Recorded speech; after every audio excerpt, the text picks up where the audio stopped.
Hello guys, welcome to study with King Production. दोस्तों, आज के इस वीडियो में हम लोग आरआरबी एनटीपीसी के रीजनिंग के 2016-17 के जो प्रश्न आए थे एनटीपीसी रीजनिंग में, उसको पढ़ेंगे और उसको बनाएंगे। आपको अपने तरीक़ा से बताऊंगा कि जैसे मैं कैसे सॉल्व करता हूं, मैं कैसा प्रोसेस यूज़ करता हूं, वही आप लोगों को बता रहा हूं। ठीक है, और इस वीडियो के माध्यम से आप अच्छा स्कोर कर पाइएगा, ये गारंटी है। और जो भी बिगनर्स है या जो भी अच्छे कैटेगरी के स्टूडेंट है उसको भी ये बेनिफिट्स मिलेगा। ठीक है, और ये जो है आप लोगों के डिमांड पर ही बनाया जा रहा है, तो इसलिए मैंने यहाँ पे लिख दिया है ऑन योर डिमांड, क्योंकि आप लोगों ने बहुत ही मुझे कमेंट्स करके सर बोला कि सर आरआरबी का एनटीपीसी का रीजनिंग और मैथ ये सब अपलोड कीजिए। अब मैं क्या कर रहा हूँ ना कि एक पार्ट रीजनिंग का, एक पार्ट मैथ का, उसी तरह से मैं ग्रुप डी का भी कर रहा हूँ, एक पार्ट रीजनिंग एक पार्ट मैथ, एक उसके बाद एएलपी का भी चल रहा है, यानी कि तीनों को मैं एक साथ लेकर चल रहा हूँ। ठीक है, यहाँ पे जो दिया हुआ है आरआरबी एनटीपीसी स्टेज 1 और स्टेज 2, उसके बाद एएलपी, उसके बाद ग्रुप डी, यानी कि ये तीनों को मैं एक साथ लेकर चलूँगा। यानी कि 6 पार्ट आपको मिलेगा अल्टरनेट करके। ठीक है, एक पार्ट रीजनिंग का मिला तो एक पार्ट मैथ मिलेगा, फिर उसके बाद एनटीपीसी का मिला ये। ठीक है, उसके बाद उसी तरह से एएलपी का भी मिलेगा, उसी तरह से ग्रुप डी का भी मिलेगा। ठीक है, इस तरह से आपको मैं सॉल्व कराऊंगा और जल्द से जल्द मैं चाह रहा हूं कि ये 3000 जो प्लस क्वेश्चन है ना, यहाँ पर जो है रीजनिंग में 3024 प्रश्न है, और जो मैथ का कैटेगरी है उसमें 3268 या 85 क्वेश्चन है, तो वो सारे मैं सॉल्व करा दूंगा। और उसके बाद जो है एक महासीरीज के रूप में आपको मिलेगा ये वॉल्यूम 1 का पार्ट। ठीक है, मैथ के लिए अलग और रीजनिंग के लिए अलग। ठीक है, उसमें सब कंबाइन करके एक बार मैं अपलोड करूंगा, 3000 प्लस और 3200 प्लस। ठीक है, तो इस तरह से आपको मिलेगा वीडियो, और आप यही वीडियो आप लोग खोज रहे हैं, तो मैं इसके लिए तैयारी कर रहा हूं। ठीक है, कि आप लोग को जल्द से जल्द प्रोवाइड हो जाए। तो गाइस, चलिए देख लेते हैं आरआरबी एनटीपीसी के रीजनिंग के पार्ट 1 को, जिसमें कि मैंने यहाँ पर 59 प्रश्न लिया है आप लोग के लिए। ठीक है, जिसमें कि मैंने ये आरआरबी एनटीपीसी का जो पहला दिन यानी कि स्टेज 1 का जो पार्ट है, ठीक है, जिसमें कि एक दिन का पूरा लिया हूँ। ठीक है, मतलब कर सकते हैं शिफ्ट 1, शिफ्ट 2 और शिफ्ट 3, ये तीनों को मिला करके 59 प्रश्न हो रहा है, और उसी को मैं यहाँ पर डिस्कस करूँगा। तो गाइस, चलिए सॉल्व कर लेते हैं इसको, और आप लोगों को समझाने की कोशिश करता हूँ ताकि आप लोग अच्छा स्कोर कर पाए। तो चलिए गाइस, शुरू करते हैं। शुरू करने से पहले आपको बता दूँ, अगर आप लोग चैनल पर नए हो तो चैनल को सब्सक्राइब जरूर कर लीजिएगा, और इस बेल वाले आइकन को जरूर प्रेस कर दीजिएगा, ताकि जैसे मैं वीडियो अपलोड करूं वैसे आप लोग को नोटिफिकेशन पहुंच जाए, आपको खोजने की ज़रूरत ना पड़े। तो गाइज़, वीडियो अच्छा लगे तो एक लाइक जरूर करके जाइएगा, इससे मनोबल मिलता है मुझे और वीडियो बनाने में। और कमेंट जरूर लिखें कि कहाँ पर आप लोगों को समझ में नहीं आ रहा है या कौन सा प्रश्न में कुछ गड़बड़ हुआ है। ठीक है, जो भी है आप लोग कमेंट करिए, और इसको जहाँ भी शेयर कर सकते हैं वहाँ शेयर कर सकते हैं। ठीक है, अपने फ्रेंड सर्कल में या अपने फैमिली के मेंबर्स में। ठीक है, कहीं भी शेयर कीजिए, जो आपके साथ पढ़ रहे हैं, ठीक है, कलिंग्स, वो लोग को भी शेयर कीजिए, ताकि जो आपसे कमज़ोर हैं वो लोग भी अच्छा स्कोर कर पाए। यही मेरा लक्ष्य है। तो गाइस, चलिए शुरू करते हैं इस वीडियो को ज़्यादा टाइम नहीं वेस्ट करके। तो चलिए शुरू करते हैं। आज के इस वीडियो में हम लोग आरआरबी एनटीपीसी स्टेज 1 के 28/3/2016 के शिफ्ट 1 को पढ़ेंगे। तो इसमें जो है 1 से 3 तक का प्रश्न दिया हुआ है। ये जो प्रश्न है इसमें अमर, बाबू, शेरा और दिया से कहा गया है कि वे 4 बहुविकल्प वाले प्रश्न को हल करें, जिसमें विकल्प जो है 1, 2, 3, 4 है। मतलब 4 प्रश्न है और 4 उत्तर दिया गया है, और इसमें से 4 आदमी को 4 प्रश्न को हल करना है, जिसमें अमर, बाबू, शेरा और दिया है। और यह जो उत्तर पुस्तिका है इस तरह से दिया हुआ है, ये आंसर शीट है, और यहाँ इसे बताया गया है किस तरह से किसने आंसर दिया है। तो चलिए यहाँ पर देखते हैं। ये जो क्वेश्चन है ये इस तरह से है, डाउनवर्ड में 1, 2, 3, 4 क्वेश्चन है, और यहाँ पर अमर, बाबू, शेरा और दिया है। तो देखिए यहाँ पर आगे पढ़ते हैं। बाबू ने सभी उत्तर जो है गलत दिए थे। बाबू ने जो सभी उत्तर दिए वो क्या दिए? गलत दिए। तो बाबू का सही सब जो उत्तर है वो सभी गलत है। ठीक है, अमर के पहले 2 जवाब निश्चित रूप से गलत थे। ठीक है, तो अमर का जो है 2 जवाब निश्चित रूप से गलत है, यानी कि पहले। तो अमर का जो है पहले का जो दो जवाब है वो निश्चित रूप से क्या है, गलत है, इसलिए मैंने यहाँ पर गलत किया। दिया के दो उत्तर सही थे लेकिन उसका चौथा उत्तर निश्चित रूप से गलत था। मतलब चौथा जो उत्तर दिया उन्होंने वो गलत था, लेकिन एक और कौन सा गलत है वो पता नहीं है, वो ढूंढना है। अमर और शेरा का केवल एक ही उत्तर सही था। ठीक है, यहाँ पर देखिए 2 और क्वेश्चन नंबर 1 के लिए अमर ने 2 आंसर दिया और बाबू ने 1 दिया, तो ये दोनों गलत हो गया। तो शेरा ने भी 1 उत्तर दिया क्वेश्चन नंबर 1 के लिए, तो ये भी गलत हो जाएगा। तो यहाँ पर कौन सा बच गया, यहाँ पर देखिए 3 और 4 बच गया, 1 और 2 खत्म हो गया ऑप्शन, तो 3 और 4 ऑप्शन जो है बच जाए, मतलब राइट होने के लिए पॉसिबिलिटी यही होता है। क्वेश्चन नंबर 2 में देखिए 4 3 दोनों गलत है ऑप्शन, तो इसने भी 4 दिया था तो ये भी गलत हो जाएगा। तो यहाँ पर कौन कौन सा बच गया, 3 और 4 खत्म हो गया, तो यहाँ पर 1 और 2 बच गया आंसर देने के लिए, इसी का पॉसिबिलिटी है 1 और 2 का। उसके बाद क्वेश्चन नंबर 3 में देखिए 4 गलत है, उसके बाद यहाँ पर 3 और 1 बचा हुआ है, तो इसमें जो पॉसिबिलिटी है कितना है, 1 2 और 3 का ऑप्शन का सही होने का पॉसिबिलिटी है, क्वेश्चन नंबर 3 का है।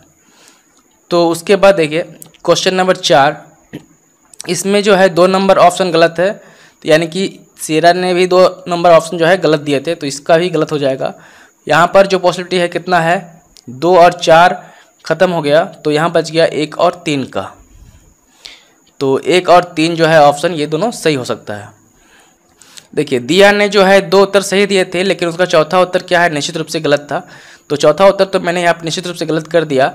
लेकिन एक और जो है क्वेश्चन नंबर 2 का, ये भी गलत हो गया इसका।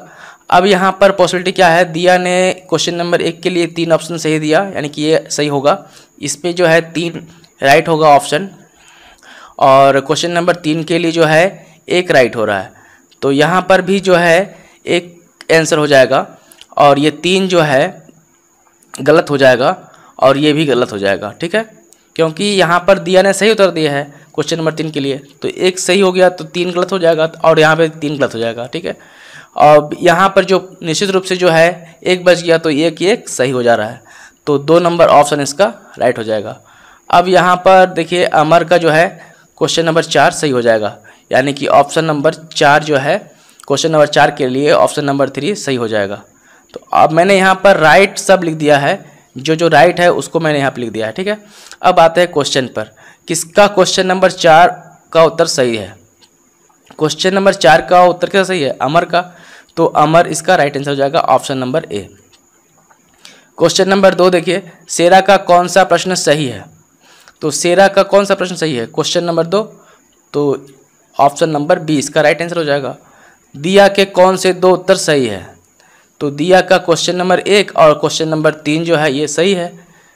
ठीक है, तो इसलिए ऑप्शन नंबर बी इसका राइट आंसर हो जाएगा।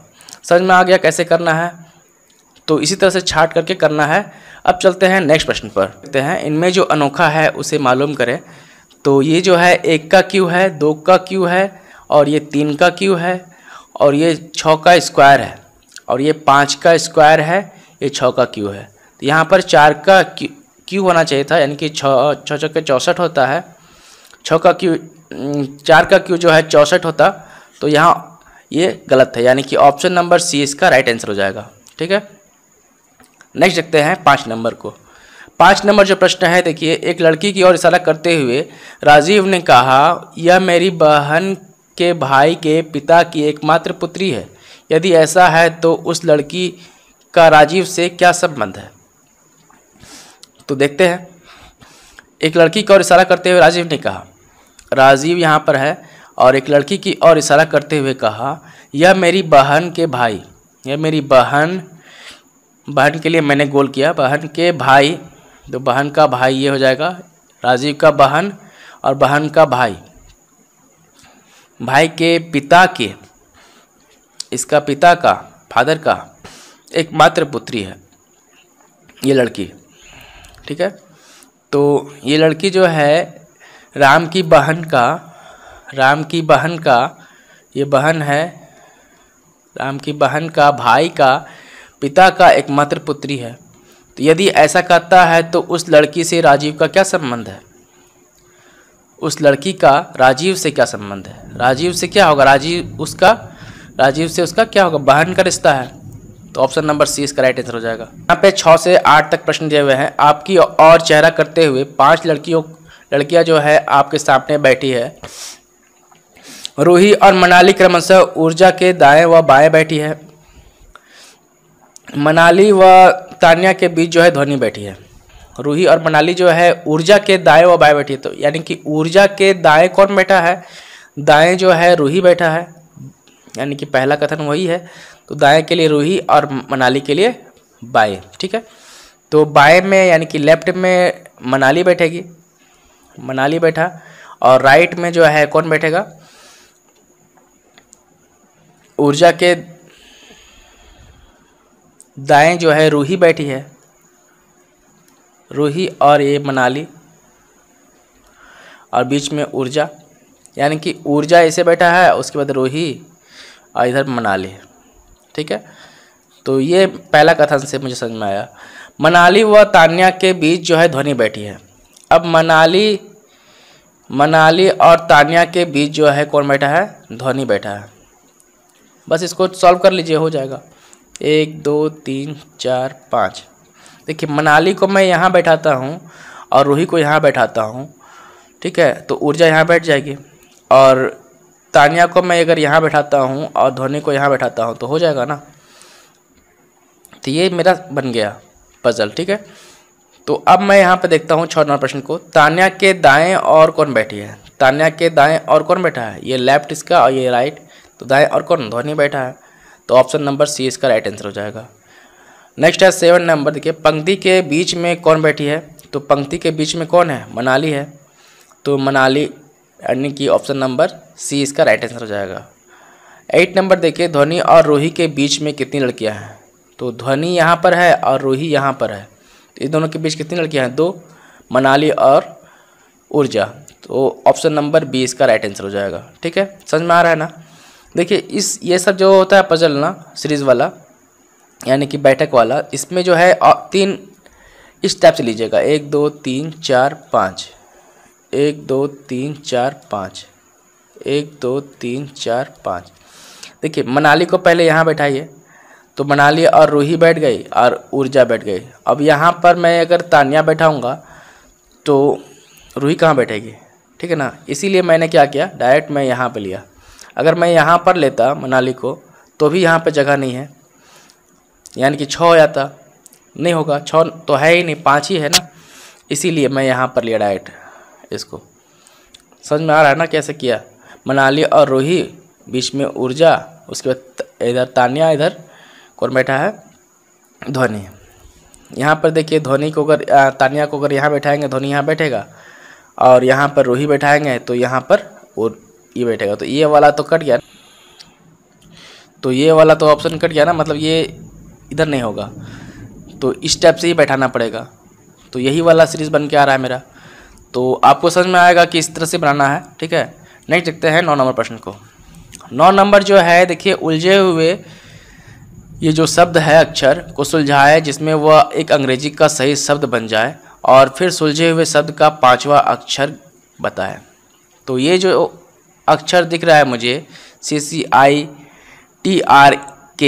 तो इससे कौन सा शब्द बन सकता है? तो इससे बन सकता है क्रिकेट, CRICKET। इसमें देखिए 5वां अक्षर कौन है? 3 2 5। 5वां अक्षर कौन सा है?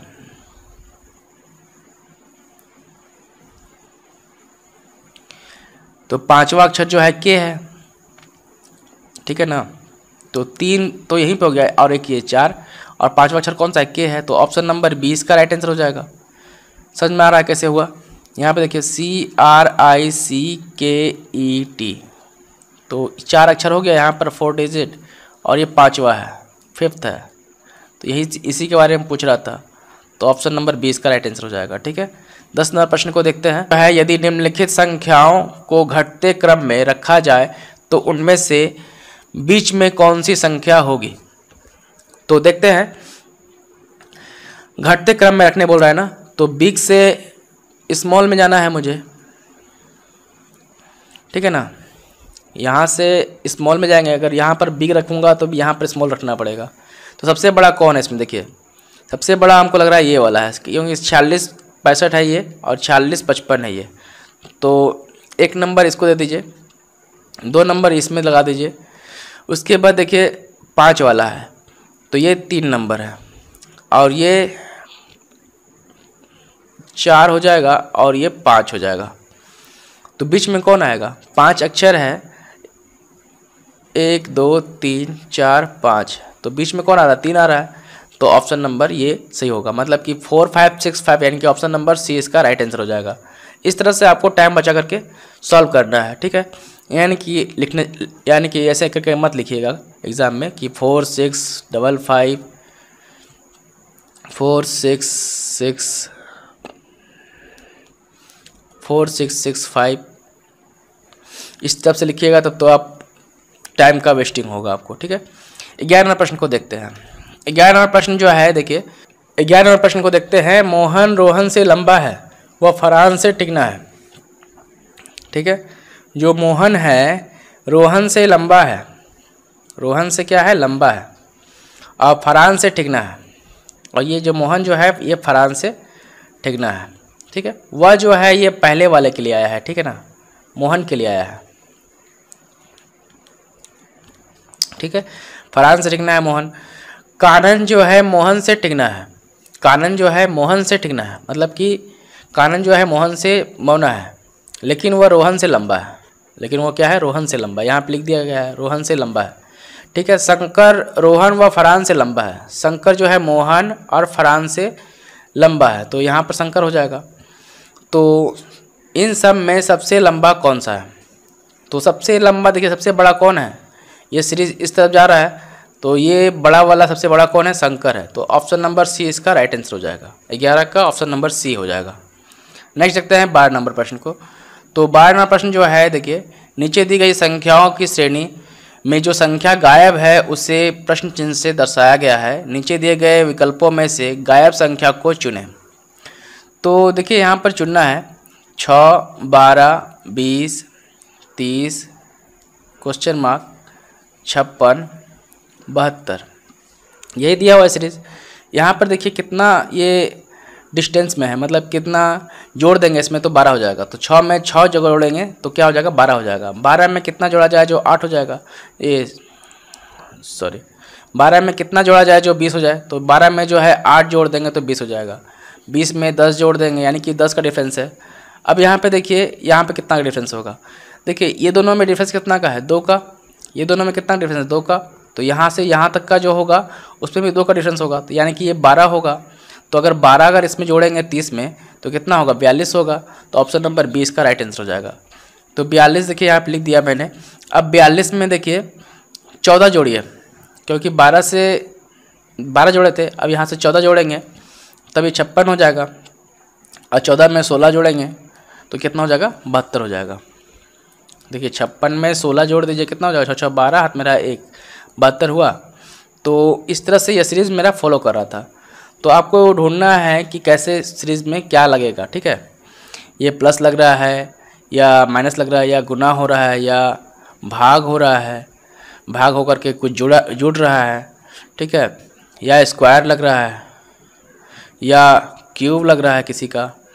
तो ये आपको ढूंढना है सीरीज़ में। मोस्टली सीरीज इसी सब में ढूंढना है, मतलब क्या लगेगा आपको थिंक करके उसको देखना है कि क्या जुड़ जाए, क्या गुना हो जाए, क्या प्लस हो जाए, क्या माइनस हो जाए, जिससे सीरीज़ मेरा बन जाए। मतलब ये जो गैपिंग है, ये गैपिंग का मुझे किसी तरह से भी करके भरना है, या स्क्वायर करके प्लस करना है, कुछ ऐसे करके भी होता है। तो इस तरह से आपको करना है, ठीक है। तो ऑप्शन नंबर बी 12 का सही हो गया। 13 नंबर देखते हैं। 13 नंबर जो प्रश्न है, देखिए यदि ए जो है बी का पुत्र है, तो चलिए इसको सॉल्व करते हैं। ये ब्लड रिलेशन का क्वेश्चन है। तो यहाँ पे देखिए ए जो है बी का पुत्र है ना, बी का पुत्र कौन है, ए है। तो पुत्र है यानी इसलिए मैंने स्क्वायर किया। तथा सी जो है, तथा वह सी का पिता है। तथा जो है ये जो है पहले वाले के लिए आया है यहाँ पर, ठीक है। तथा किसके लिए आता है, पहले वाले के लिए। तो ए के लिए आया है, तथा वह जो है किसके लिए है, सी का पिता है, तो सी का पिता है ये। तो यहाँ पे दिया हुआ है बी से सी का क्या संबंध है, ठीक है। तो बी से सी का क्या संबंध होगा, बी से सी का संबंध होगा पोता या पोती का, तो ऑप्शन नंबर डी इसका राइट आंसर हो जाएगा, ठीक है। देखिए 14 नंबर प्रश्न को देखते हैं। 14 नंबर प्रश्न जो है, यदि अमेरिका का कोड ये है, इंडिया का कोड ये है, तब आप कनाडा का कोड किस प्रकार लिखेंगे, ठीक है। सिंपल है, इस टाइप का जो भी प्रश्न होता है ना, उसको जो भी कोड दिया हुआ है उसका वही कोड बस उठाना है वहाँ से और उसका पुट कर देना है, ठीक है। तो चलिए पुट करते हैं। यहाँ पे देखिए कनाडा लिखा हुआ है, ठीक है। यहाँ पे देखिए CANADA, ठीक है। पहले हम देखेंगे कि कहाँ पर जोड़ा लिखा दिया हुआ है, ठीक है ना। देखिए यहाँ पे CA मिल जा रहा है मुझे, तो CA यानी कि 51 तो होगा ही, ये वाला कट गया ऑप्शन और ये वाला कट गया, यानी कि 51 से स्टार्ट होगा। NA दिया हुआ है, NA कहाँ पर है, देखिए इंडिया में है, N और A यानी कि 8 और 1 यानी, ठीक है। तो 8 और 1, तो 8 और 1 इसमें नहीं है, तो ये वाला ख़त्म, ये वाला ऑप्शन इसका राइट आंसर हो जाएगा। देखिए DA, तो D जो है यहाँ पर भी है और यहाँ पर A है, तो A के लिए मैंने एक पहले ही लगाया था, तो D के लिए कितना लगाया है, D के लिए लगाया है 9, तो ऑप्शन नंबर B इसका राइट आंसर हो जाएगा, ठीक है। समझ में आ रहा है ना। D के लिए देखिए यहाँ पर ये बीच में है और ये भी बीच में है, तो D के लिए 9 लगाया है, इसलिए D के लिए जो है ये लगाया है 9, तो 9 और 1 हो गया, ठीक है। यानी कि कनाडा का कोड क्या हो गया, 51, 81, 91, तो ऑप्शन नंबर बी में है, तो ये इसका राइट आंसर हो जाएगा। 15 प्रश्न को देखते हैं। तो 15 प्रश्न जो है, आपको एक प्रश्न है जो 2 कथन दिए गए हैं, यह बताइए कि प्रश्न का उत्तर देने के लिए कौन सा कथन सही है। तो है नयन के पास, तो प्रश्न में जो है नयन के पास 3 अलग अलग रंगों की 4 टोपी है, उसके पास कितनी नीली टोपी है ये बताना है। तो पहला कथन जो है, देखिए नयन के पास 2 सफ़ेद टोपी है, तो वाइट जो टोपी है उसके पास 2 है, और उसके पास जो है नीली टोपी की संख्या और बेंज टोपी की संख्या समान है। तो नीली और बेंज ये दोनों का जो संख्या है ये समान है, लेकिन उसके पास टोपी कितना है, 4 है, जिसमें कि 2 उसका वाइट निकल गया। और मुझे पूछा क्या है कि नीली टोपी कितनी है उसके पास, तो अगर इसको भी अगर 1 रखे और इसको भी 1 रखे तो हो जाएगा ना 4, 2 3 1 4, तो सबको जोड़ देंगे तो 4 हो जाएगा। तो नीली टोपी संख्या कितनी है, 1 है, तो यानी कि दोनों कथन को मिलाने के बाद ये उत्तर देने के लायक है प्रश्न। तो ऑप्शन नंबर बी इसका राइट आंसर हो जाएगा। कथन 1 और 2 दोनों पर्याप्त है। समझ में आ रहा है ना कैसे करना है। तो चलिए 16 नंबर प्रश्न को देखते हैं। तो 16 नंबर जो प्रश्न है, देखिए यदि काव का कोड जो है 41 है और गोट का कोड जो है 43 है, तो डॉग का कोड क्या होगा। तो यहाँ पर जो है ना, ये इस टाइप का जो भी अल्फ़ाबेटिकल जो मैथ आता है या रीजनिंग आता है, सॉरी ये जो अल्फ़ाबेटिकल नॉमिकल है, तो इस पे जो है देखिए जो सी का जो कोड होता है ना, देखिए सी का कोड 3 होता है, ओ का कोड कितना है, ओ का कोड 15 है, और डब्ल्यू का कोड कितना है, 23 है। ये तीनों को अगर जो ऐड करेंगे तो 41 आता है कि नहीं देखते हैं, ठीक है। देखिए 23 3 हो गया 26, और 26 और 15 41 हो रहा है, 1 और 4 41 हुआ। यानी कि मेरा ये तीनों को ऐड करने के बाद इसका न्यूमेरिकल जो वैल्यू है, यानी कि सी का कोड जो होता है 3 और डब्ल्यू का कोड 23 और ओ का कोड होता है 15, ये तीनों को जोड़ने के बाद 41 आ जा रहा है, ठीक है। तो उसी तरह गोट को देखते हैं, इसका आ जाएगा कितना, जी का है 7, जी का है 7, ओ का है 15, 7 15 और प्लस 1 प्लस 20, टी का 20 होता है। तो 20 1 21, 21 और 15, 21 15 कितना हो गया, 21 15 हो जाएगा 16, 6 और 3 36 हो गया, 36 प्लस 7 कितना हो जाएगा, 43 हो रहा है, सही है। तो अब मुझे क्या करना है, डायरेक्ट कोड रख देना है डायरेक्ट, ठीक ना। तो आप क्या कीजिएगा, एग्जाम में पहले ये वाला चीज़ लिख लीजिएगा, जब भी आपको सीट मिले तो आप पहले यही लिखिए, उसके बाद स्टार्ट कीजिए, ठीक है। तो डॉग का कोड कितना है 4, तो 4 लिया। ओ का कोड कितना है 15, 15 4 19, 19 और 7 19 और 7, ठीक है। 7 4 11 और 15 जोड़ लीजिए दोनों को, 6 और 2 26, यानी कि ऑप्शन नंबर डी इसका राइट आंसर हो जाएगा। 19 और 7 को जोड़ना था, देखिए क्या था, 4 15, सॉरी ये 15 और ये 7, 15 4 19 और 7 7 14 15 16, हाथ में रहा 1 2 26, ऑप्शन नंबर डी इसका राइट आंसर हो जाएगा, ठीक है। इस तरह से हम लोग क्या करेंगे, इसको सॉल्व कर लेंगे, ठीक है। तो ऑप्शन नंबर डी इसका 16 का हो गया। अब देखते हैं 17 नंबर प्रश्न को। जूलिया ने अपने घर से उत्तर दिशा में चलना शुरू किया। कुछ देर बाद वह बाएं मुड़ी और फिर वह दाएं मुड़ गई। वह बाद में पुनः दाएं मुड़ गई। अब उसका चेहरा किस दिशा की ओर है। तो इस टाइप का जो भी प्रश्न होगा 17 नंबर का, तो उसमें पहले हम लोग क्या करेंगे, डायरेक्शन बनाएंगे। पहले ये नॉर्थ, ये साउथ, ये ईस्ट और ये वेस्ट, ठीक है। ये डायरेक्शन मुझे सपोर्ट करेगा कि किस तरफ कौन सा दिशा पड़ेगा, ठीक है। अब देखिए जूलिया यहाँ से शुरू किया, इसका घर है ये, और ये उत्तर दिशा में चलना शुरू किया, ठीक है। उत्तर इधर हो गया। कुछ देर बाद वह अपने बाएं यानी कि लेफ्ट इधर और इधर राइट, ठीक है। तो बाएं मुड़ा और फिर वह क्या किया, बाएं मुड़ गई, फिर वह दाएं मुड़ी, फिर किधर मुड़ा, वो दाएं मुड़ा, इधर लेफ्ट इधर राइट, इधर मुड़ गया। बाद में वह दाएं मुड़ गई, ठीक है। अब क्या हुआ, ये लेफ्ट ये राइट और ये दाएं मुड़ गई, ठीक है। अब इसका मुंह जो है, चेहरा किस दिशा की ओर है। अब यहाँ पे कुछ नहीं करना है, यहाँ पे आपको डायरेक्शन का सिंबल बना देना है। तो ये ईस्ट हो गया, ये वेस्ट हो गया,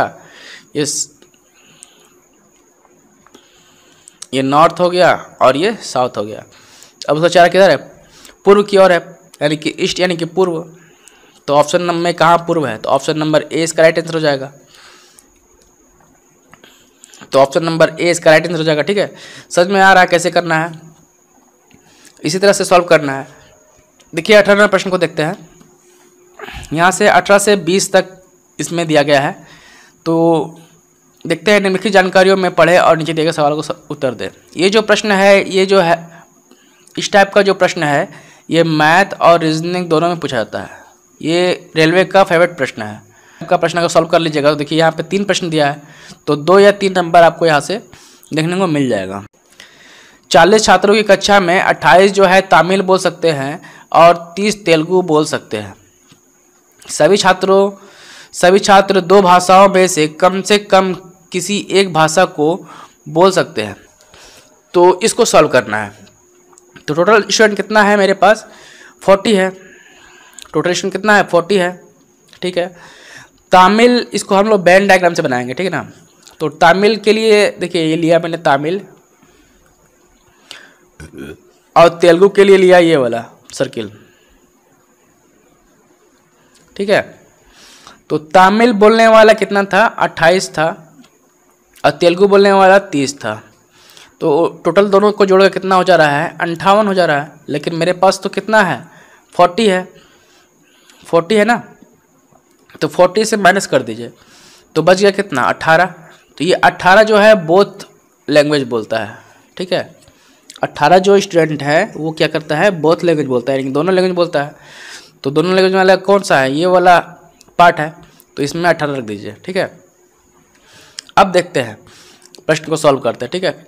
18वां प्रश्न जो है देखिए, छात्रों की वह संख्या मालूम करें जो केवल तेलुगु बोल सकते हैं। अब तेलुगु का पूछा है, तेलुगु मेरे पास कितना है, तेलुगु जो है मेरे पास स्टूडेंट वो 30 ही है। लेकिन इसमें जो है 18 तो दोनों भाषा बोल सकते हैं, तो इसमें 18 को भी माइनस कर दे, क्योंकि ये सर्किल में देखिए 18 भी आ रहा है ना। तो 18 को माइनस कर दें, तो 18 को अगर माइनस कर देंगे तो कितना जाएगा, 30 में। 30 में अगर 18 माइनस जाएगा तो कितना बचेगा, 12। तो तेलुगु बोलने वाले कितना छात्र हुए, 12। तो ऑप्शन नंबर सी इसका राइट आंसर हो जाएगा। देखिए 19वें प्रश्न को, छात्रों की वह न्यूनतम संख्या मालूम करें जो तमिल और तेलुगु दोनों बोल सकते हैं। तो मैंने बोला क्या, 18 छात्र जो है ऐसे हैं जो दोनों लैंग्वेज बोल सकते हैं। तो ऑप्शन नंबर सी इसका राइट आंसर हो जाएगा। 20 नंबर देखिए, छात्रों की वह संख्या मालूम करें जो केवल तमिल बोल सकते हैं। तो तमिल को इसी तरह से निकालना है मुझे। तमिल लिख करके, तमिल कितना था, 28 में 18 गया, कितना बचेगा, 10। तो 10 जो है वो क्या करेगा, तमिल बोलेगा। तो ऑप्शन नंबर 20 का राइट आंसर हो जाएगा। देखते हैं 21 नंबर प्रश्न को। 21 नंबर जो प्रश्न है एक सीरीज़ है, देखिए इसमें से जो है अनोखा उसे पहचान करना है। तो 28, 44, 68, 80, 92, ठीक है। मैं इस सीरीज़ को लिख रहा हूँ आप लोग के सामने। 28, 44, 68, 80, 72, इसमें से जो भिन्न अलग होगा उसी को हम लोग को मालूम करना है। देखिए कभी कभी इसमें क्या होता है ना, ये दोनों को जोड़ करके दिया जाता है और उसका स्क्वायर करके यहाँ दे दिया, इस तरह से आपको करना है। तो इसमें क्या करना है, प्लस माइनस गुना भाग कुछ भी करके आपको ये वाला लाना है, ठीक है। 28 में क्या करें जो 44 में आ जाए। तो देखिए 28 में अगर हम लोग 4 से अगर डिवाइड करेंगे तो कितना हो जाएगा, 7 चौक 28, ठीक है। तो ये जो है 7 हो रहा है, ठीक है। तो मैं अगर डिवाइड करता हूँ, ये देखिए सब जो है ये सब 4 से कटने वाला है, इसलिए मैं 4 से डिवाइड कर रहा हूँ, ठीक है। कहीं कोई सीरीज बन जाए, देखिए 4 से डिवाइड करूँगा 44 को कितना आएगा, 11 बार में चला जाएगा। 4 से अगर 68 को भाग करूँगा तो कितना जाएगा, 4 का 4, 4 से 28, 17 बार में, 4 दूनी 8 यानी कि 20 बार में, 4 सॉरी ये 92 था, तो 92, 4 दूनी 8 और 1 4 12, ठीक है। तो 23, देखिए ये सब जो है तो 7, 11, 17 और 23 जो है ये चारों जो है एक अभाज्य संख्या है, लेकिन ये जो है एक सम संख्या है, देखिए 20।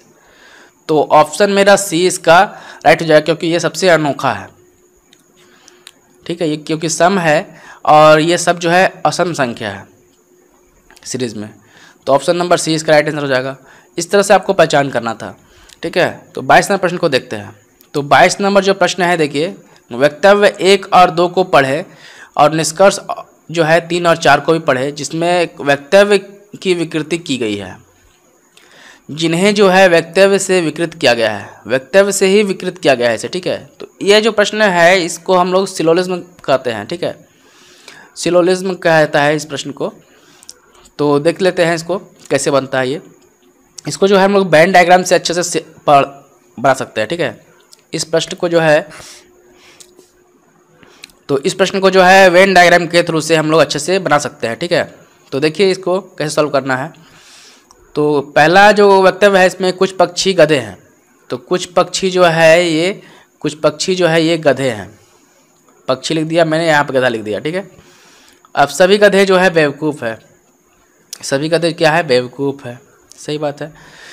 चलिए सब पक्षी निष्कर्ष में आते हैं। सही पक्षी बेवकूफ़ है, सही पक्षी बेवकूफ़ है नहीं, कुछ पक्षी यहाँ पे है ना, कुछ पक्षी बेवकूफ़ है, तो ये वाला तो बिल्कुल गलत है। सही पक्षी बेवकूफ़ है, सॉरी कुछ, जो चौथा कथन है, चौथा निष्कर्ष जो है कुछ पक्षी बेवकूफ़ है, तो हाँ भाई कुछ पक्षी जो है बेवकूफ़ है, तो ये सही हो जाएगा। तो ये कहाँ पर सही है, यानी कि विकल्प जो है 4 सही है, तो केवल 4 जो है सही है, 3 जो है गलत है। तो ऑप्शन नंबर 20 का राइट आंसर हो जाएगा, ठीक है। तो इस तरह से इसको सॉल्व करना था। तो 23वां प्रश्न को देखते हैं। तो देखते हैं 23वां प्रश्न को।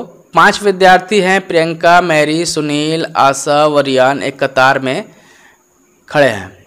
यहाँ पर हुआ ख़त्म एक सेंटेंस। प्रियंका जो है सुनील और आशा के आगे खड़ा है, रियान व आशा के बीच जो है सुनील खड़ा है, सुनील व मैरी के बीच जो है रियान खड़ा है। तो कतार में सबसे प्रथम में कौन खड़ा है। तो प्रियंका को मैं यहाँ पे ले लेता हूँ और उसके बाद सुनील जो है, तो प्रियंका जो है सुनील और आशा के आगे खड़ा है, ठीक ना। तो प्रियंका को यहाँ पे लिया और सुनील को यहाँ पे लिया और आशा को यहाँ पे लिया, ठीक है। तो आशा, सुनील और प्रियंका, ठीक है। उसके बाद देखिए रियान व आशा के बीच सुनील खड़ा है, रियान व आशा के बीच सुनील खड़ा है। तो आशा जो है, रियान व आशा के बीच सुनील खड़ा है, तो रियान और आशा, आशा यहाँ पर है और रियान कहाँ होगा, तो रियान इसके पीछे होगा, रियान व आशा। तो रियान और आशा के बीच में जो है क्या हुआ, सुनील खड़ा है। ठीक है, सही बात है। अब देखिए सुनील व मैरी के बीच रियान खड़ा है। सुनील और मैरी के बीच, सुनील जो है और मैरी के बीच कौन है, रियान है। तो इस टाइप से मैरी यहाँ आ जाएगा। तो कतार में सबसे पहले कौन खड़ा है, सबसे प्रथम में कौन है, तो मैं यहीं से स्टार्ट किया था। तो कतार में सबसे पहले कौन है, प्रियंका है। तो ऑप्शन नंबर डी इसका राइट आंसर हो जाएगा। 24वें प्रश्न को देखते हैं। अब हम लोग आरआरबी एनटीपीसी स्टेज 1 के 28/3/2016 के शिफ्ट 2 को पढ़ेंगे। तो इसमें जो है शिफ्ट 2 में पहला प्रश्न जो है 24 नंबर है। और यह जो है देखिए, एक परिवार में एक्स और वाई बहनें हैं। तो ठीक है, एक्स और वाई जो है दोनों क्या है, बहनें हैं। दोनों को मैंने गोल में कर दिया, या और बहन का साइन मैंने एक लगा दिया। ठीक है, ए की माता वाई है, ए की माता वाई है। ठीक है, उसके बाद ए का पुत्र सी है, और ए का पुत्र जो है कौन है, सी है। पुत्र के लिए मैंने स्क्वायर किया, और लेडी मतलब मेल के लिए क्या किया, सॉरी मेल के लिए जो है मैंने स्क्वायर लिया, और फीमेल के लिए गोलाकार लिया। ठीक है, यानी कि एक सर्किल लिया। उसके बाद देखिए क्या है, एक्स जो है बी का पुत्र है, एक्स का पुत्र जो है बी है। एक्स का पुत्र कौन है, बी है। ठीक है, मैंने बी बना दिया इसका पुत्र। अब देखिए इनमें से कौन सा कथन सही है। ठीक है, इसको देखते हैं ऑप्शन को। बी और ए चचेरे भाई हैं। तो यहाँ पे तो जेंडर नहीं मालूम है, चलिए इसको ऑप्शन में रखते हैं, बाद में होकर हो सकता है। उसके बाद ऑप्शन नंबर बी देखिए, एक्स और वाई का पुत्र ए है। एक्स और वाई का पुत्र ए है। ये दोनों तो बहन है, लेकिन इसका पुत्र वाई ए थोड़ी ना हो सकता है, ये दोनों बहन है। ठीक है, ये तो नहीं हो सकता है, तो ऑप्शन कट गया। ठीक है, उसके बाद देखिए बी का पिता एक्स है। तो बी का पिता एक्स है, नहीं ये तो माँ है, गलत हो गया। सी की दादी माँ एक्स है, सी की दादी माँ, इसका तो पता नहीं है कि जेंडर कौन सा है। तो दादी माँ एक्स, और ऊपर से ये दादी माँ भी अगर होगा तो, अगर इसका पुत्र ये है, ए का पुत्र सी है, और इसकी माता है ये, तो इसका तो पिता तो नहीं है, तो ये भी कटअप हो गया, क्योंकि ये दादी नहीं होता है। ठीक है, और एक्स बोला है, यहाँ पर वाई होता तो चलता, एक्स की जगह वाई होता तो चलता, लेकिन एक्स बोल दिया है तो ये नहीं चलेगा। तो बी और ए जो है चचेरे भाई है। ये देखिए ऑप्शन से ये सही हो सकता है, क्योंकि दोनों मौसी का यानी कि दोनों बहन का बेटा हो सकता है चचेरा भाई। ठीक है, तो ऑप्शन नंबर ए इसका ऑप्शन से सही हो रहा है। ठीक है ना, मतलब कि ऑप्शन से इसका जेंडर डिसाइड हो रहा है कि ए का जेंडर क्या होगा, मेल होगा कि फीमेल होगा। ठीक है, तो ऑप्शन नंबर ए इसका इसलिए राइट हो जा रहा है। ठीक है ना, तो चलिए 25 नंबर प्रश्न को देख लेते हैं। 25 नंबर जो प्रश्न है देखिए, दिए गए कथनों में से कौन सा कथन सही है देखना है। तो सभी खिलाड़ी मजबूत है, लिखते हैं। तो सभी खिलाड़ी जो है मजबूत है। ठीक है, मजबूत कर दिया। सभी सशक्त लोग क्या है, लंबे हैं। अब सशक्त बोला गया है तो सशक्त अलग से लिखता हूँ। सबसे सशक्त जो है ये लंबे हैं। ठीक है, लंबे कर दिया। अजीत सशक्त है, तो यहाँ पर जो एक अजीत है वो सशक्त है। ठीक है, सशक्त के भीतर अजीत है, वो सशक्त है। ठीक है, अब देखिए यहाँ पर क्या कहा है, यहाँ पे कहा जा रहा है कि अजीत एक खिलाड़ी है। तो अजीत एक खिलाड़ी है, खिलाड़ी तो ये है, तो अगर ये दोनों का रिलेशन कुछ बताया नहीं है इसमें, तो इसलिए ये गलत हो जाएगा। अजीत लंबा है, तो अजीत हाँ भाई लंबा है। ठीक है, तो ये सही है। अजीत एक लंबा खिलाड़ी है, तो अजीत लंबा है, पर खिलाड़ी तो का कोई संबंध नहीं है लंबा खिलाड़ी का, तो ये भी गलत हो जाएगा। ऑप्शन नंबर डी में बोला जा रहा है कि कोई निष्कर्ष निकाला जा सकता है। तो एक निष्कर्ष तो निकला, अजीत लंबा है, तो ये वाला तो ऐसे ही गलत हो जाएगा। ठीक है, तो ऑप्शन नंबर बी इसका राइट आंसर हो जा रहा है। तो जो मुझे कहा जा रहा है बस उसी को फॉलो कर जाना है, यानी कि जो कथन दिया गया है, 3 कथन दिया हुआ है और इसका निष्कर्ष है ये सब 4। तो ये चारों में मुझे देखना है कि कौन सा उसको फॉलो कर रहा है। ठीक है, मुझे अपना दिमाग नहीं लगाना है, जो कहा गया है अगर वो फॉलो कर रहा है तो ठीक है उसको राइट करेंगे, जो फॉलो नहीं कर रहा है उसको रॉन्ग करेंगे। ठीक है, तो इस तरह से हम लोग इसको बनाते हैं। देखिए 26 नंबर प्रश्न को देखते हैं। तो 26 नंबर प्रश्न जो है, दिए गए कथन पर विचार करें और निर्णय लें कि दी गई धारणा में कौन सा कथन में निहित है? तो कोच ने कहा कल सुबह हॉकी टीम अभ्यास के लिए 8 बजे के बजाय सुबह 9 बजे रिपोर्ट करेगी। तो कथन क्या कहा गया है? तो कथन कह रहा है, कोच कहा है, किसी हॉकी टीम का कोच है, उसने कहा कि कल सुबह हॉकी टीम अभ्यास के लिए 8 बजे के बजाय सुबह 9 बजे रिपोर्ट करेगी। ठीक है, कोच ने कहा। अब धारणाएं देखते हैं, इसके अनुसार अगर मैच करेगा तो ठीक है, नहीं मैच करेगा तो उसको काट देंगे। तो धारणाएं क्या है? उस दिन कोच का 8 बजे कुछ अन्य काम था। तो यहाँ पे तो कुछ ऐसा कुछ लिखा हुआ ही नहीं है कथन में कि कुछ कोच का कोई अन्य काम था जिसलिए वो 8 के बजाय 9 कर रहा है, तो ये ऐसे ही गलत हो जाएगा। ठीक है, तो यहाँ पे कुछ नहीं था, मतलब कोई दिखाई नहीं रहा है कि कुछ काम है कि नहीं है। ठीक है ना, क्योंकि ये निहित नहीं है, इसमें ये जो धारणा है इसमें निहित नहीं है, इसलिए इसे गलत कर दिया। वे आमतौर पर अभ्यास के लिए आते हैं। तो हाँ देखिए, मेरे अनुसार से, क्योंकि ये जो है कोच ने कहा, क्या कहा? कल सुबह हॉकी टीम अभ्यास के लिए 8 बजे के बजाय 9 बजे रिपोर्ट करेगी। ठीक है, तो यानी कि वो डेली आता है अभ्यास के लिए, आमतौर पर अभ्यास करने के लिए आता है, इसलिए वो 8 के बजाय 9 कर रहा है, इसलिए ऑप्शन नंबर 2 इसका राइट आंसर हो जाएगा। ठीक है, तो यहाँ पर ऑप्शन नंबर 2 कहाँ है? तो केवल 2 निहित है ये कथन से, तो ऑप्शन नंबर 20 का राइट आंसर हो जाएगा। ठीक है, तो 27वें प्रश्न को देखते हैं।